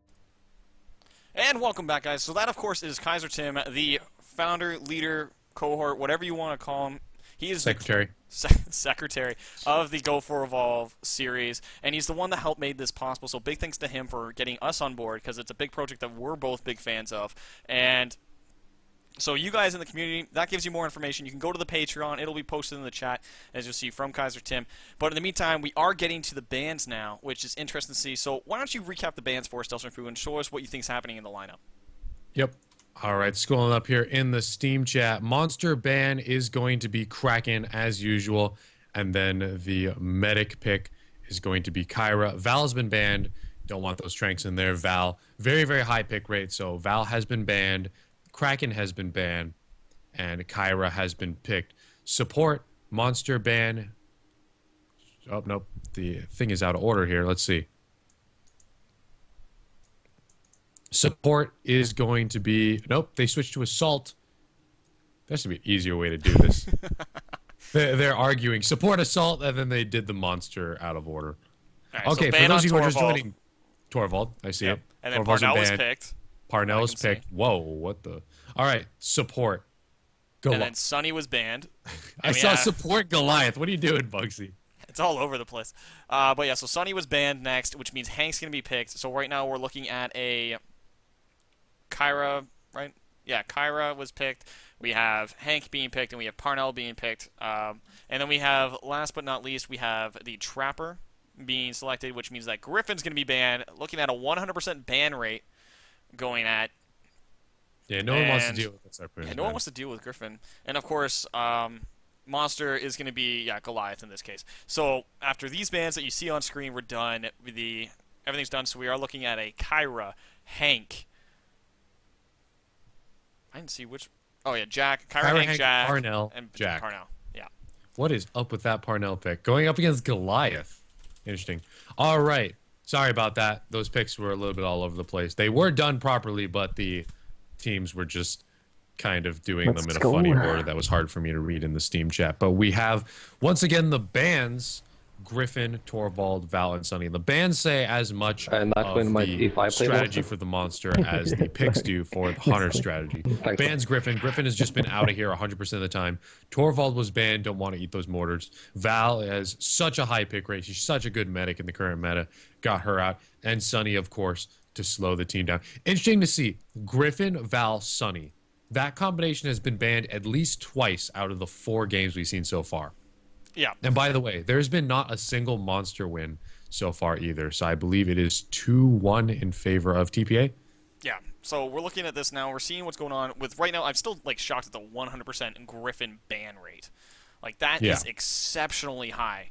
That means that all of them are saying, look, you know what?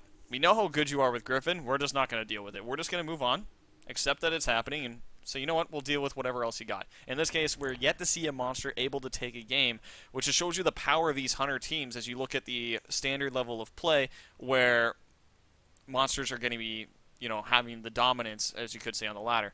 So we're going to the game now. As you do see, all the picks are done. Skins are selected, which is the important part because skins play a little bit of a factor in regards to camouflage and also makes you look pretty. And looking pretty is probably the best part of Evolve. Yeah. Right? Whether you win or lose, at the end of the day, it's whoever played Ballerina Kraken the best. Yeah. Who and has actually truly taken victory. Yeah, of course. So, and we have Rune here on Parnell. Now, here's the thing. I want to say, Rune is picking Parnell right now because yesterday in my chat, I was just hating on Parnell. Parnell's got nothing. He might as well have 2 water guns. And Rune's playing Parnell right now. I think he's taking a dig at me, going, well, it's you know also what, Nikki? I can play Parnell. It's the Rune Parnell, though. The face hunter, the one guy that Rex face, the one guy that scares all monsters. But let's update that scoreboard, guys. We'll make sure that we get that updated score for you because it is currently a 2-1 with the second game on this side, which means that YP is coming forward, pushing their way through, and going to be coming through with going for the win in this match, which means that they will go to the tiebreaker scenario, right? Yep, the tiebreaker, of course. Distillery is available.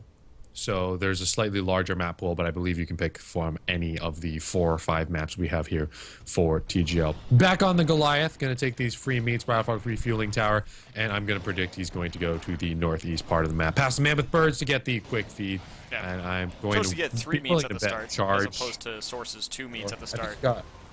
He had 3 or 4 right there. Yeah. Right, he got an extra body, is what I know, but thinking he's taking charge, flamethrower, leap smash. Let's take a look. Goliath. We got Leaf Smash Charge Flame Breath, and we got ourselves an angry Crowbill Sloth right now, punching him in the face. He has the armor to tank it, so it's not that critical. He's going to take not only the 3 meats there, but the 4 meats from the Crowbill, unless it falls downhill, which is what happened there. So we might not be able to get the full thing here. But if we look at perks, we see that he chose movement speed as opposed to cooldown or damage, or even damage reduction. He wants to be able to traverse and get space. Yeah, he can outrun this team. No Griffin. No Val for the Tranks on him, and no Sunny to boost the Hunters up. Of course, Red Panda on Kyra does have the acceleration field, which does accelerate the team in Kyra's general vicinity to a pretty decent speed.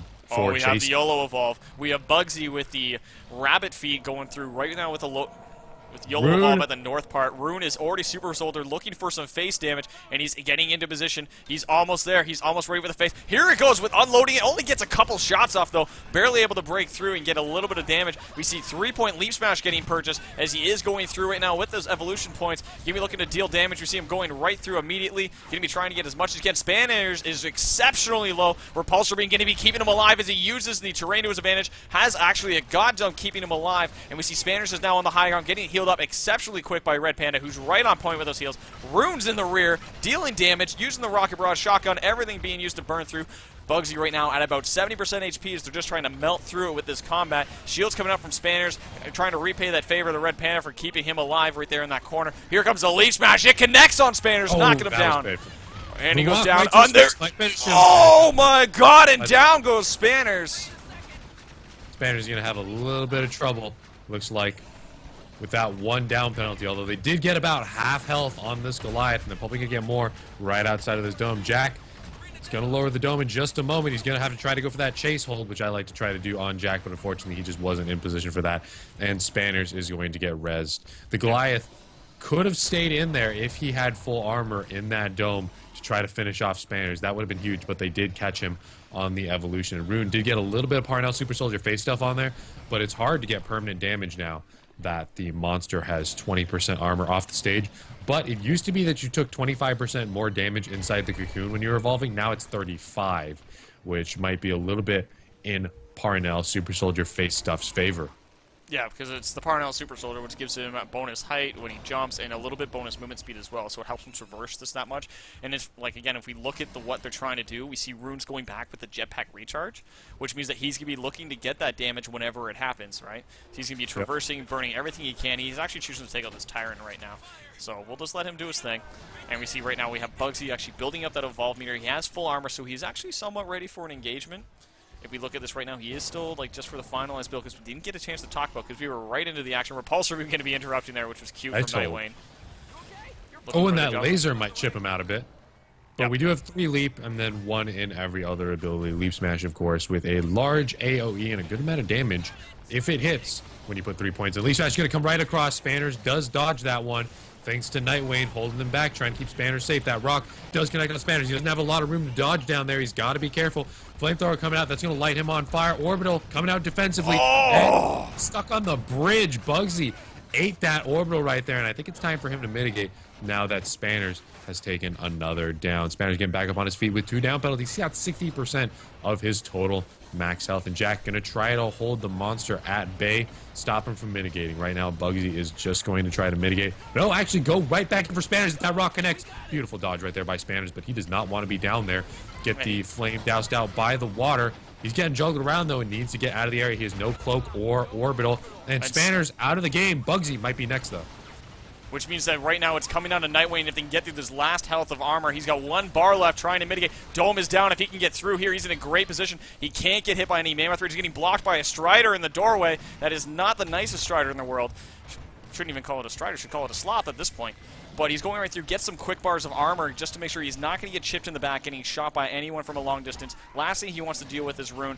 But right now, if he gets full armor, he'll be in a great position to engage because they don't have the shields, which means he can start getting a little bit more strikes. He won't be able to get Rune down because of the personal shield, but he'll be able to get Kyra, which is the one he wants at this point. Nightwayne will be trying to repulse her and protect them as much as possible, but at this point, that's what he's looking for. He's looking at this and he's saying, hey, I'm going to get these strikes. I'm going to be ready to re-engage. We see the satellite being used preemptively to make sure that they don't get surprised. And Rune right now is actually the one poking on the high ground. Doesn't know where he is, so Bugsy's actually going to be able to go right past him. Running the wrong way. Oh, no. He's just running the complete opposite direction of Bugsy. They might lose him, and if Bugsy gets a stage 3 and then goes back in to get some down penalties or stagger the Hunters on the dropship, that's really going to put the Hunters on the back pedal. And Team YP needs to win this game to tie up the series. It's currently 2-1 in favor of TPA. Yep. If Bugsy manages to escape, hit stage 3, take some Hunters out before Spanners can shield them, it's not going to be looking good. We have about 38 seconds on the dropship, and of course there's a little bit of extra time before the Hunter actually jumps out and gets boots on the ground And with the stage, Bugsy's going to need to just eat up a little bit of nourishment and then go in for Red Panda. If Red Panda misses this dropship, that's going to really, really hurt the Hunters. They're going to have a hard time tearing through this Goliath's massive armor pool. It's got a little bit of health left, but with no medic, tearing through the Goliath's armor is going to be a little more difficult than it is for the Goliath to tear through the Hunters. 3 rock, 3 leap, 2 flame, 1 charge. Pretty typical. Yeah, he's going in ready for engage right now because he knows that right now he has the time. So he's trying to bait through that repulsor beam. He's going to go right on Red Panda. He knows he has all the space he ever wants. And we're about to see the rock get picked up in a second. Once this flame finishes, he'll be using that as the finisher for Red Panda. But it's probably going to get blocked by Rune. Doesn't get blocked, though. Repulsor beam doesn't block it. Oh, no. Here comes it. Finish on Red Panda. And that's exactly what I was talking about. With Red Panda out of the game now, it's up to Rune to finish off the monster before the Hunters get finished off. Nightwing getting pounced, though. He's in a little bit of trouble. Nice dodge by that rock. Oh, no. He jumped right, Goliath through left. Oh, no. And we have Rune going in with the super shoulder right in the back. There's the shield. Red Panda's actually up. Someone actually revived her. I think that was Rune. Yeah, picked Rune up Red her up in Panda. the rear. Now Bugsy's in a bad situation. Oh, All no. he had to do was take out the medic, which he did. Oh, here comes the orbital barrage. Doesn't connect on any of the shots for the finish. It doesn't look like it does as Bugsy wants out of this dome desperately. Goes in for the leap. Gets blocked by the nice repulsor beam. He's going trying to get as much as he can. Sees his buddy up in the cage. And it looks like Goliath's been killed. He'll probably get put in the cage next to him as Hunters win game number 2 on this side, bringing it to a 2-2 total. If you see Bugsy getting that quick strike at the end on Red Panda, get 2 strikes on Spanners, but it wasn't enough to go through this Hunter team. Unfortunately, he did not guard Red Panda down. He got Red Panda down pretty quickly, but he got distracted and tried to kill Jack. And even I didn't notice Rune on Parnell went back to pick up Kyra, and Kyra got back up in the game, and that pretty much thwarted any of Bugsy's efforts to try to come back. He needed to put Red Panda on the next dropship, no medic, dip out of the engagement, get some more food, and then come back and finish him off while they had no medic. Unfortunately, they were not able to keep Kyra on the ground. Bugsy, unfortunately, dropping that game, and it is 2-2 in the series. 2 points for YP and TPA here in this exhibition match brought to you by the Patreon donators. So thanks to all of them for making this possible, and right now, like, just to review that right there, what we saw was the movement speed being used as the perk choice, which allowed him to get a little bit more distance. Like, just that little bit of distance made such a huge impact on how much damage he took with the YOLO Evolve at the start. And what we mean when we say a YOLO Evolve is when you do everything you can to rush it as fast as possible. You push yourself forward and try and get as much meat on your way, and you try and stop as little as possible. So if you have traversals, you're using them. Right, so you want to get it as quick as possible. Timer on that was something like 1:30, which is a really fast evolve time. Usually you're not seeing like the more standard times are probably about 2:30, 2:40, I'd say. Yeah, around, somewhere around there. Yeah. So you're looking at that, and then you see him going through and just pushing through and using that movement speed to its most effectiveness, using it to get distance, and even stealthing behind that rock to get right past Rune so he could traverse the other side and get some more Yeah, health. I can't believe Rune didn't see that one. Let's see. Coming up next, guys, we do have the tiebreaker round, I believe. We're best 3 out of 5, and this is the 5th match. So the map list is a little bit different for the tiebreaker, right, Seeds? Yeah, we it's have got a whole different setup for rules for Orbital tiebreaker. Orbital Drill, Wraith Trap, Refueling Tower, and Distillery is added. Distillery is only for the tiebreaker, and I'm here catching up on the tiebreaker rule set. Let's see. So the higher seeded team, I just want to make sure I get this right. The higher seeded team chooses a side, hunter or monster. The lower seeded team chooses the map with Distillery added. The draft begins, and you only play one side of it. So this, whoever wins this next game wins the exhibition match. And once again, this is just kind of for fun, brought to you thanks to the Patreon guys, and has nothing to do with seeding or placement in the tournament or the prize pool. This is just an exhibition match as a thank you guys for absolutely crushing the first Patreon goal. Yeah, this is for you guys. A little bit for us. Mostly for you guys. Thanks for that. Most for you guys. Yeah. So we're looking at this, and right now we're looking at side, which means I believe it's Team YP that gets side, right? Yeah, Team YP is the #1 seed in TGL. TPA is number 2. I believe Eyes on You is number 3, and number 4 is Defend the Relay, DTR. Yeah, which who is actually donated. They donated $500. It's their tournament, so they donated $500 to get the 4th seed spot. Yeah, they're being pros. They could have just took the 1st seed, but no. Here's $500, 4th seed slot. Well, they've also can hold their own against any of the monsters, right? Like they've shown that they can play. They're also like a that's- lot of them are on the dev team, like sorry, not the dev Yep. team, but like The the QA team.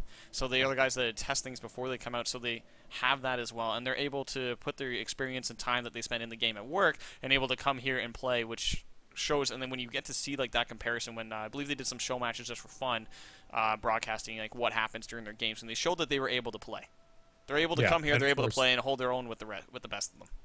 not only is TGL for the devs or the QA guys to come out and play, but it's also for the QA guys to come and take what they learned from TGL back into TRS and say, hey, this is what's happening a lot in TGL. We should balance based off of this number of picks, or this guy is always getting banned, so maybe he's too powerful. All that stuff. Not only are the QA guys coming out to play and show us what they got, but they're also using TGL as a source for competitive feedback and going on to more appropriately balance the game for high-level play. Yeah, and they're using the TGL along with the Go For Sundays, which has, any team can compete on that. And again, any team can compete in TGL. You just have to go through the open bracket for TGL.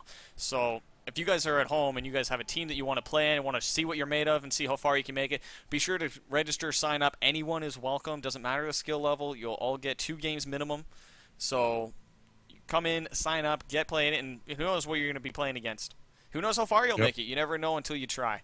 So sign up, play in the open bracket, do what you can, and be sure to check everything out. We'll be back next Saturday is the start of the TGL. So register by Wednesday. Just register as soon as possible once you get your team. Make sure you make it by Saturday. That way we can make sure you get in.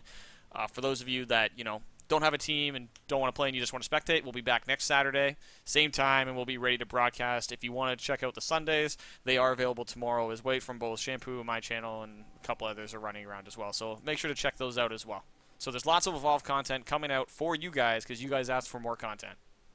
Yep, I'm pretty much casting every day of every weekend, Saturday, Sunday, from now for the foreseeable future. But we have the next TGL event Saturday, November 14th at 12 p.m. PST, open qualifiers. So this is where you guys come in. Team YP, because they won at Poland, are invited. TPA, they got number 2. Eyes on You, they got number 3. And DTR, because that's the QA team who donated $500. Those 4 teams are in TGL. There are 4 more slots. If you want one of those slots, like Seed said, register. Open qualifiers is next week. We're going to have 2 weeks of open qualifiers. So we're going to get 2 teams from this first open qualifier, and we're going to get 2 teams from an open qualifier the week after, and then the TGL tournament starts to figure out who's the best, as that trailer said. Who is the best? I don't know. TGL will determine who. Not only the best, but the most versatile. We're seeing a lot of different picks today. What did we just see? We saw Bob. We've seen all the monsters except Kraken, because Kraken got banned. Corrigan, of course, Kraken is not and Griffin have a available 100% ban rate. So yeah, Kraken and Griffin are out. We've seen Lenny, Torvald, Hyde. We haven't seen Markov yet, have we? Nope, but that's because he's more so for Kraken, right? Yeah. Because of the lightning and all that. That's Markov. So, it's Markov. That's what he does. We've Maybe seen like Mines, but Kyra, Val still. We've seen Hank, Sonny, Cabot. Kyra, Val, Hank, Sonny, and Cabot, yeah. So almost all of them except for Bucket. Maggie. Although I don't understand why, but Bucket's OP. But we have Maggie on deck. We've had Jack. I almost forgot the name of my favorite trapper. It's like, who's that trapper that I play all the time? Jack is on deck. So a lot of variety here in TGL. Like I've been telling you guys, the variety for TGL is really out there. You guys have not only different monsters being played, but really strange team compositions, including Val, Cabot, and not so much Laz. We've seen Laz get banned whenever a support is picked who is offensive, then Laz is immediately banned right afterwards. Yeah. So that whole new layer of competitive thinking that has to be dissected here in TGL. It's really interesting. I said it'd be only beneficial for viewers and casters, and I've liked it so far. I'm not saying for the 100th time, hey, that Kraken put 3 in Aftershock. It's a lot different nowadays. Yeah, and he's going to drop on their face, but we'll see what he does. But as we're talking about bans and the variety, we do have the bans and picks coming in right now as we're talking to you guys. We do have the team YP did pick their side. They chose Hunters. With the map, they did choose Refueling Tower because they can pick any of the 4 maps for the tiebreaker. It doesn't matter if it was played before, they can pick any of them. Yep. And then we have the first sets of bans coming in. First ban, of course, is going to be on the Monster. So we're looking at that, and it is on Kraken. Of course. Not surprising whatsoever. Kraken has been banned, and then the picks Medic up first. Val has been banned. Nightwayne follows up with Kyra. Then Assault is going to be next. Torvald's been banned. Parnell coming back out. Rune says, you know what? Sick me on Parnell. Went well last time. Let's do it again. Support is up next. Sunny has been banned, and Hank is on deck. Last up, Trapper. Take your guess. That's right. Daisy was... No, Griffin was banned. Of course it was Griffin. Griffin was banned. The bans are Kraken, Val, Torvald, Sunny, Griffin once again. Val, Sunny, Griffin once again. That's the third time this exact comp has been banned. And then Maggie was picked in Griffin's place. The monster is going to be Bugsy's Goliath. So we're going to see that going into this with Refueling Tower. Bugsy, looking at the last game that he played, he wants it on the same map. He's looking at it saying, you know what? That was close enough. I think I can take him. Let's see if he reevaluates strategy, maybe a different perk pick, maybe even a different opening route. Who knows? That northeastern path on Refueling Tower is just such a safe route to feed that I have a hard time seeing any other monster who would want to not go down that route unless they didn't know about that crow bill. Is. If he didn't have that crow bill, then not only if he didn't have that crow bill, but what if we got to ban feeding routes? TGL Season 3 coming soon. No more Sloth Alley Fusion Plant. Banned. Oh, man. That's just another layer of meta right there. Yeah, you can't go this route at the start. We're going to start banning pieces of hunter equipment. Let's ban healing nades off Kyra. No, I would ban the acceleration field. That thing, oh, man, she's so fast. You know? Banning flamethrower. You have to go 3 rock, 3 leap, 3 charge. Yeah, you just... Now that's a show match for another day. Anyway, hopping in here, Refueling Tower once again is the map. Thanks for joining, ladies and gentlemen. Thank you once again to all the Patreon supporters. We really appreciate it. Helps pay for the casters and the $1,750 prize pool. It's growing as I speak. And I believe we have one milestone left. We're at $1,750, and at the $200 mark, that is the next milestone, which is a TGL finals video, which Tim will be editing if you guys want to help contribute to that milestone. No amount is too little, whether you want to donate $1, $100, or I believe Chris Ashton himself, MacMan, donated, well, like 500 or something ridiculous like that, 300. A lot of money, a lot of cash. So no matter what you donate, it'd really be appreciated. Hopping in here, Bugsy is on Goliath. Standard feeding route, going to pick up these free 4 meats right off the bat. And we do have the hunter team of Parnell, Kyra, Hank, and Maggie. This was actually a pretty common team comp, and by that I mean Kyra, Hank, and Maggie. This was played a Parnell lot was in like never May, too much of a comp pick. Yeah, Parnell though, during the 11-second evolves was pretty comp. Well, it's because he would just sit there and just unload and be like, bam, bam, bam, bam, bam. Oh look, it's Rune. He took half my health. Thanks. Yep, right off of the evolve before he even got out of the cocoon. Yep. Going in for that sloth right there, that's a solid 4 meat. And for the perks, once again, movement speed. So we're not changing anything up on Bugsy here in the early game. Same feeding route, same perk, and he is running Goliath. Rune on his jetpack. And what are the other perks here? We have Red Pandas, reload on Red Panda, and capacity on Hank, and move speed on, which is the change from the previous one. But we have move speed on Nightwing. So that means they want to make sure that they're getting these domes in. And he's just going to look for distance at this point. And yeah, he's going to evolve in the exact same position. So let's see where Rune is, because that's the key part right now. He's at 80 meters, 75, and we're going to see how close he closes that gap. And as soon as the sound triggers, he goes right in for it. And he just does the 4 quad boost, and he's going to be right in there. And here comes the shots. Doesn't wait to get to the front face, but he just takes it right to the back because he figures some damage is better than no damage. He's just going through. We see Bugsy going in with the 2 rock, 2 leap, as opposed to the 3-1, which is what we saw last time.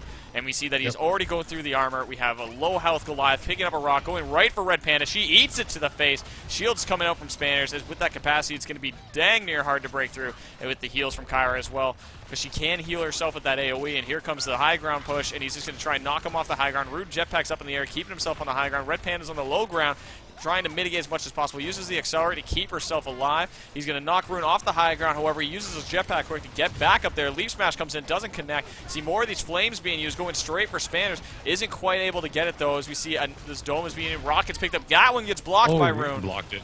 And he's going to eat that as well. Directly to the face.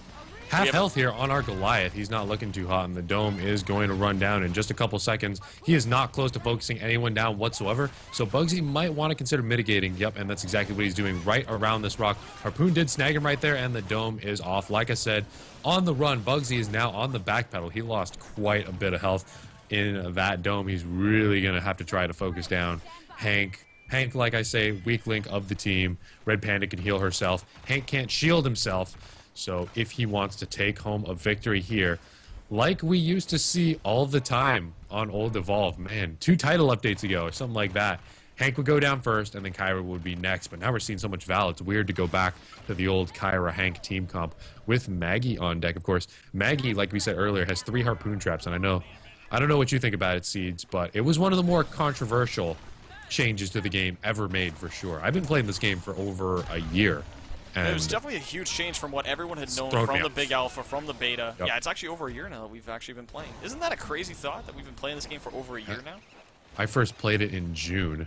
So it has been over a year that I've been playing this game, and they pretty much said, hey, you get 3 deployables now, and I'm so used to putting down 5 turrets, 5 harpoons. 5 of everything. Really throws me off. I feel really weird now throwing down 3 mines like I'm not doing my job. Shouldn't I put down 2 more? Why are my other ones disappearing? 3 harpoons. Yeah, it's like they're just blowing up by themselves. Wasn't I able to put 5 down on the ground? No, you only get 3 nowadays. Very, very strange change, but the devs believed it was for the better so that monsters wouldn't have to fight the harpoons more than fighting the hunters. And of course, with the auto aim changes, you can't just look over to the harpoons and break them haphazardly. You actually have to look a little more directly towards the harpoon and break it purposefully. Yeah. We do have a dome here, and combat will ensue. I'm so not sure if Bugs is going to mitigate them. And right now we see him being pulled by the Blitz Leopards. So we have Spanners on the high ground shooting away with the laser cutter, doing those mini lightsabers, and we see that right now with the accessibility options, the hunters do know that there's a Tyrant and a Monster available, but Spanners is right there on the high ground, ready to go. Leaf Smash being used, everything being thrown, rockets picked up. Spanners does eat that to the face, just barely dodging into that it. one here. That's such perfect aim. Man, that was painful. That was a 2-in rock from that far. The oh, no. So to avenge him, that's what I said. Spanners is going to go down first. Supports, Kyra, Hank. Hank's going to go down first. Arena's about to come down, only got a little bit of time left, and Nightwing actually called that out with the auto call. And we're looking at Spanners right now, who did get a strike this dome just due to that Leaf Smash Rock combination. Wasn't able to get the heals, however, got a quick pickup from Red Panda because of the barrage plus the Red Panda grenades. So everything's on point right now to get him back up, and Bugsy now is able to get his distance and be as quick as a bunny going north and to get as much food as possible on the way, using the stealth pounce to gain distance. And Rune right now is in hot pursuit, doing everything he can to stay on his tail. Of course, our Goliath not losing too much health in that previous dome. 1 down penalty on Hank. In general, I think that was a pretty good trade for Bugsy. 1 down penalty on Hank will allow him to get another down penalty a little bit easier in the next dome. Send Hank back to the dropship, take out Kyra, finish off the rest of the team. That's how he's going to take these hunters out in order to take a victory here. And he is at half armor. He's got to continue feeding up. The dome is also at a little more than half. He is not quite ready for stage 3, but I'm going to predict to take this victory if he really wants to take it home here for TPA. He's got to get to stage 3. He's not looking too hot on health. And of course, you're going to want that 3 rock, 3 leap. That is an absolutely devastating combination on a weakened Hank. You get 3 rock, 3 leap, hit the leap, follow up with a rock, and an already injured Hank player is going to go down very quickly. If you need, finish off with a flamethrower or even a light attack, he's going to be super low as long as you land those first 2 abilities. And Bugsy will still be able to take it home today. It's interesting to note that we haven't seen a single monster win today in TGL. It's been 4 hunter wins. So if Bugsy wants to take it home, he's going to be taking it home as the underdog. We have not seen him win a single monster game, nor has Source. And we know that these guys are both great monster players. They are nothing to be scoffed at. You run into these guys in Hunt 2.0 or Quick Play, you're going to be in for a fight. And they are still having a hard time against these hunter squads who are just so well coordinated, even though they're thrown off their typical compositions with Parnell being thrown in there, with Kyra being thrown in there, Maggie being thrown in there. Hank actually is not too common on PS4 nowadays. I know we're always playing Sunny on PS4.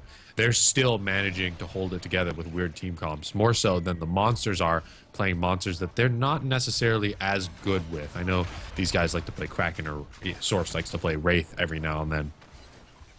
And speaking of which, the dome is dropping, and we are going to have a little bit of engagement right here. Is Bugsy going to mitigate or try to commit on these Oh, hunters. he's got full armor. He's committing. He wants Spanners. Spanners is looking tasty. Rocket's picked up, thrown. Doesn't connect the Spanners. Dodges behind the tree, keeping himself alive. And we see Spanners right now keep himself on the high arm, getting a little bit of burn damage. You see the harpoons are being used. He is only 2 leap, 2 rock at this point with a little bit of flame and a little bit of charge. So we'll have to see how much damage he's able to do through as Spanners is weakened. Mammoth Bird is actually going to be in position to get a little bit of shock damage on.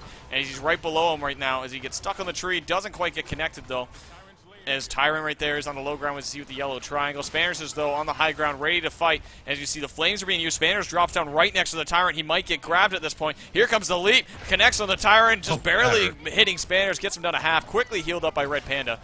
And we see the Harpoons being. Here comes the Orbital Barrage, and Rock gets thrown. Gets a very low Spanners. Isn't able to finish, though, because of the Orbital Barrage. However, he does leap right through it and finishes off Spanners. That's 2 down penalties on Spanners, and he did not take any health loss. In fact, he's perfectly safe for no chip. Rune had a very hard time getting some damage back there because of the elevation. His jetpack might have failed on him a couple times right there, and he was unable to keep up with the monster, while the monster had no problem keeping up with Spanners. That's 2 down penalties on Spanners, and if Bugsy hits stage 3 and goes back in to try to take Spanners out once again, take out Red Panda, that'll be his win right there. So right now with Bugsy versus Spanners, Bugsy's ahead 2-0 for this match. Oh yeah, pretty much. If you want to count it as Bugsy versus Spanners, yeah. Bugsy's got the lead so far. Spanners not looking too hot. Let's see if Spanners can take it back. Spanners can only go 2-1 because he can only kill the Goliath once. Spanners has already got him down twice. So and we do there's see no the way quick for Spanners to evolve come because back. there's no dome right now, and he knows that. And we see we have 3 rock, 3 leap. He's going right in, goes straight for Spanners. There's no ifs, ands, or buts about this. This is starting to get personal now. As he's going in at a very low Spanners, knows that he's in the water, can't see him though because he did cloak. So he just says, you know what? I'm getting low on armor. I'm just going to leave. I don't need to stay. You don't have dome right now. I'm not going to stay and wait for you to have dome, which now dome is just coming off cooldown, which is what we see right here. So if we look at Nightwing right now, who is currently about 112, 110 meters away, he's not within dome distance, and right now they're just going to choose to set up for the relay fight, which is the first time we've had a relay fight in, what, several weeks of Go 4 as well. And it's the first relay fight of the TGL. Seeds, if you were on Team YP and you're playing Trapper right now, would you have chased that Goliath, or would you have set up those 3 harpoon traps at the relay? Half HP, you're looking at only 2 strikes on Spanners.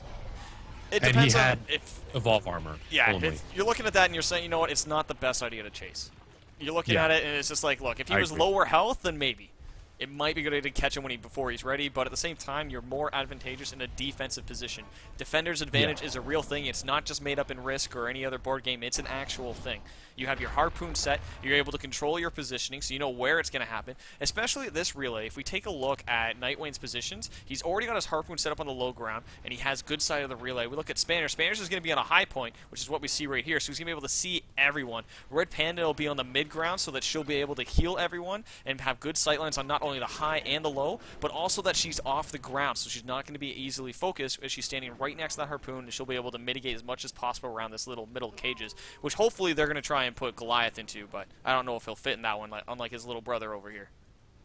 Now, the thing is, you mentioned Spanners is up top. I doubt he's going to stay up top there for very long. Rock's going to come directly to his forehead. He's going to have to dodge something, and Spanners isn't going to stay on that elevation. But I agree with you for staying at the relay. This map in particular, not too comfortable chasing on. You got Tyrants everywhere, you got Armadons, and you got a Goliath coming in hot. And the dome dropped really early. I actually wonder why they did that. Maybe they wanted to get a really, really particular dome. I think they don't want to risk we do have Spanners.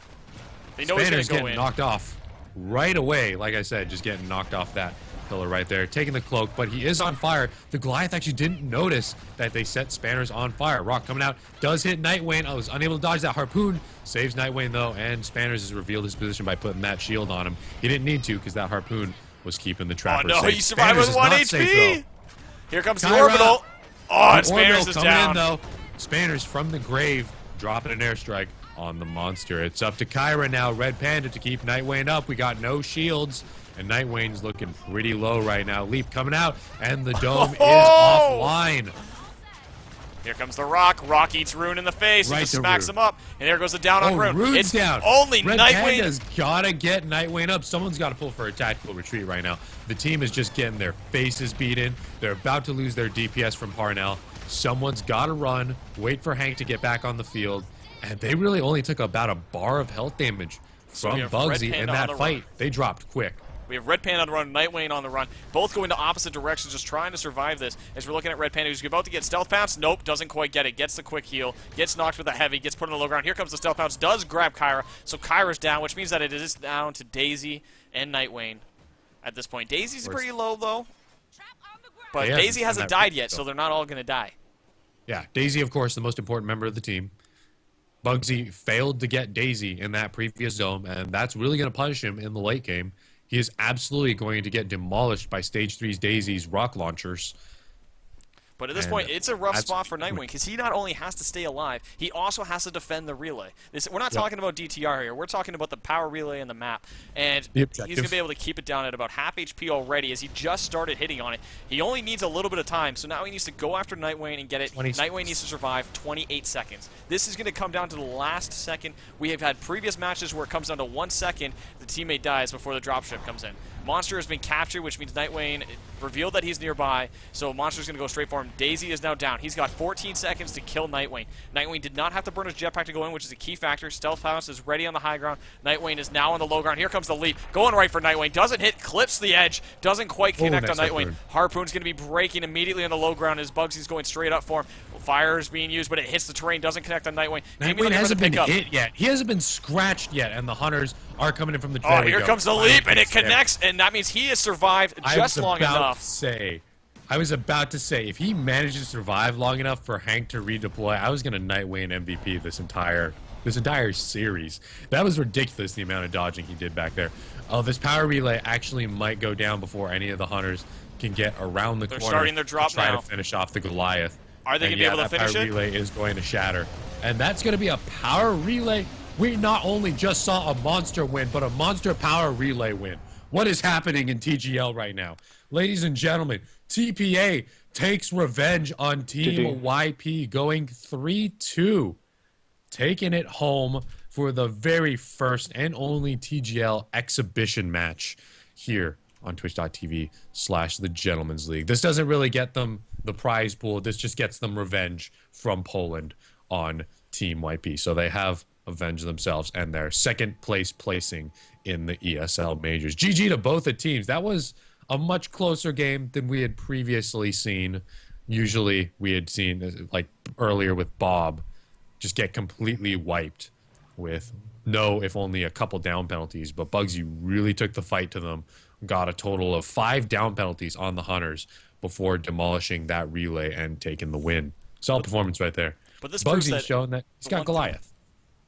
This proves that the one thing that stays true with TGL is anything is possible, and you can do whatever happens so long as you can try varied things. We saw that Bugsy knew what he was going into. He had a plan for the tiebreaker. Even after losing the previous match on the refueling tower, he changed it up, knew exactly where to tighten up his game, and suddenly he's taken on not only an undefeated team in the last couple weeks of Go4, but the best Hunter team right now in the PC scene, which makes TPA the current top people, because they just took out the top in an exhibition right before the event. So it's going to be interesting to see how that changes, because they have now taken out YP in a victory. So they now have that on their belt. Yeah, of course, Team YP is the #1 seed, but TPA is the #2. And we just saw the #2 seed take out the #1 seed. So if that's anything, it's a testament to TGL could be full of upsets when we go into the final tournament. That was very interesting to see right there, Bugsy coming out with the Goliath and taking a victory from the power relay. That was completely unexpected. If you would have asked me 2 hours ago, hey, Nikki, how many monster wins do you think they're going to be? Or if you were to tell me someone's going to win via power relay, I would have slapped myself from the future, because there's no way. You don't win from the power relay. It just happened, though, apparently. Also, Parnell was picked. That is in and of itself surprising to me. Well, as Rune's you said, just trolling me. He heard me talking about Parnell yesterday on my stream. He was like, Parnell, man, I don't like him. Rune pulled it out, and he actually went 1-1 with Parnell, right? Rune went 1-1 with Parnell. I think so. He went 1-1, lost 1. For those of you who are interested, that was 4 Hunter wins and a monster win to round out TPA versus Team YP. Which makes it just very interesting to look at that and say, you know what? Kraken's banned. So, those of you that are spectating, I know you guys are tired of Kraken, and I'll give you a little bit of spoiler alert. Everyone's a little bit tired of Kraken. So, you're seeing him banned all the time. which means yeah. that you're going to see other monsters. As we saw one of the least played monsters in competitive overall, Bob, get picked. We saw Goliath get picked. We also have the Meteor Goliath variation available. We have Wraith available, although I'm sure we'll probably see more Nymph gameplay during the actual tournament, but we won't, we have all these options available, so everything's going to be different. Every series, every match is going to have something little tweaked about it to make it unique and a great experience for our spectators and those of you watching at home or in the VODs. And to you guys who donated to Patreon, thank you guys. I really appreciate that. If you want to donate, there's still time to do so. We're at $1,750, and the next milestone is $2,000, I believe. That is the final milestone. This TGL exhibition match is brought to you guys by those who helped donate to hit the $100 milestone. And the next TGL match will once again be Saturday at 12 p.m. PST. I believe that day is the 14th, Saturday, November 14th at 12 p.m. PST. That is 3 Eastern, and I think in the UK that is 8 p.m. UK time. So be sure to drop in, guys. TGL will be on Saturdays generally, and we'll have plenty more matches coming for you guys. I think the next thing you have to look forward to other than that is we do have a TRS Devs draft match coming up thanks to those donators. And remember, we still need people participating in TGL. 4 teams have been invited. There are 4 spots left. You can secure one of those 4 spots by working your way through the open bracket. Head over to thegentleman'sleague.net, hit team sign up, and go over and sign your team on the battlefield. We need 4 teams. We're going to pull 2 from Saturday, and then we're going to pull 2 from the Saturday after this Saturday. And then we're going to be able to get the 8 teams who are participating in the final tournament together for the match of your lives. It's going to be awesome. There's Bob.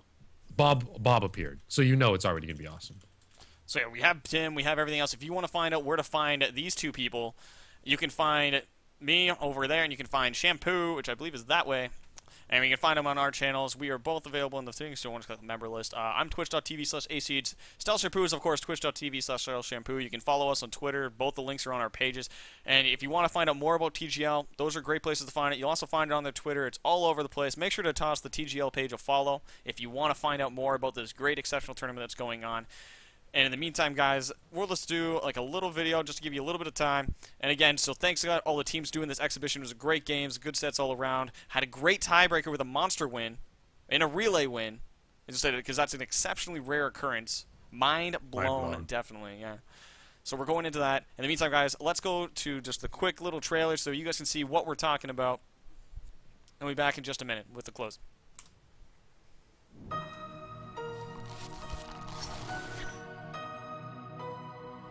Ladies and gentlemen, Mazel does not connect with the dome. Source is on the outside right now. Lightning coming in hot. Kyra down. Kyra dies, they all die. Kaiser Tim has got some of the best Cabot gameplay I've ever seen. Let's see what he can do. Cloak Dome, very popular here with the DTR hunters. Whoa, I did not see that. Hank, last man alive. He's got a cloak to pick someone up. Going in for the aftershock. He's gonna do some massive. And the dome is live. Ooh, did he dodge that though? He just barely got out of that dome. Oh, got blocked by a little bit of the geometry right there. Rock going in. At this level of pro play, that is something you want the assaults to do. That advantage he had is now gone. I am the best. I am the best. I'm the best. I am the best. Ooh, the aftershock coming in. Amy Bob barely dodges that one. Vode is cloaked, but the Kraken does see some of his jetpacks. And the medic is under the tentacles of the Kraken. Oh, and the dome dodge is huge. And can he get the support down right? Excellent play right there.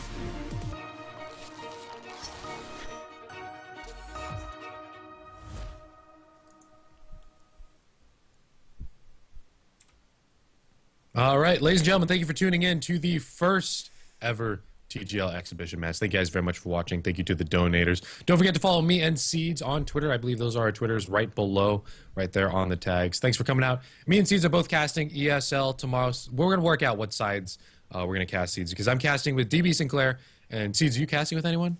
I don't know yet. I'm still waiting to hear back on who's coming with. If any of you guys want in, it's an easy pick. I'll probably have Source for game 1, and then I don't know who after that. Cool. and I will be casting over on twitch.tv/DelShampoo. Seeds is going to be casting on his own channel. We got to work out what we're casting. We'll do that all behind the scenes. Don't worry about it, guys. We'll figure it out. Well, in the meantime, guys, we play different matches. We got to cast different matches and not keep each other waiting. So we'll coordinate that. But thanks for tuning in to TGL. Thank you to these supporters who are on your screen right now for helping support the cause, adding to the prize pool, and helping pay for keeping TGL running. We'll be back once again Saturday, ladies and gentlemen, November 14th, same time, same place for some more TGL action. So make sure if you guys are in the chat, throw out a thank you to these guys, which is, you know, Gentleman Scroll, Whitehawk, Super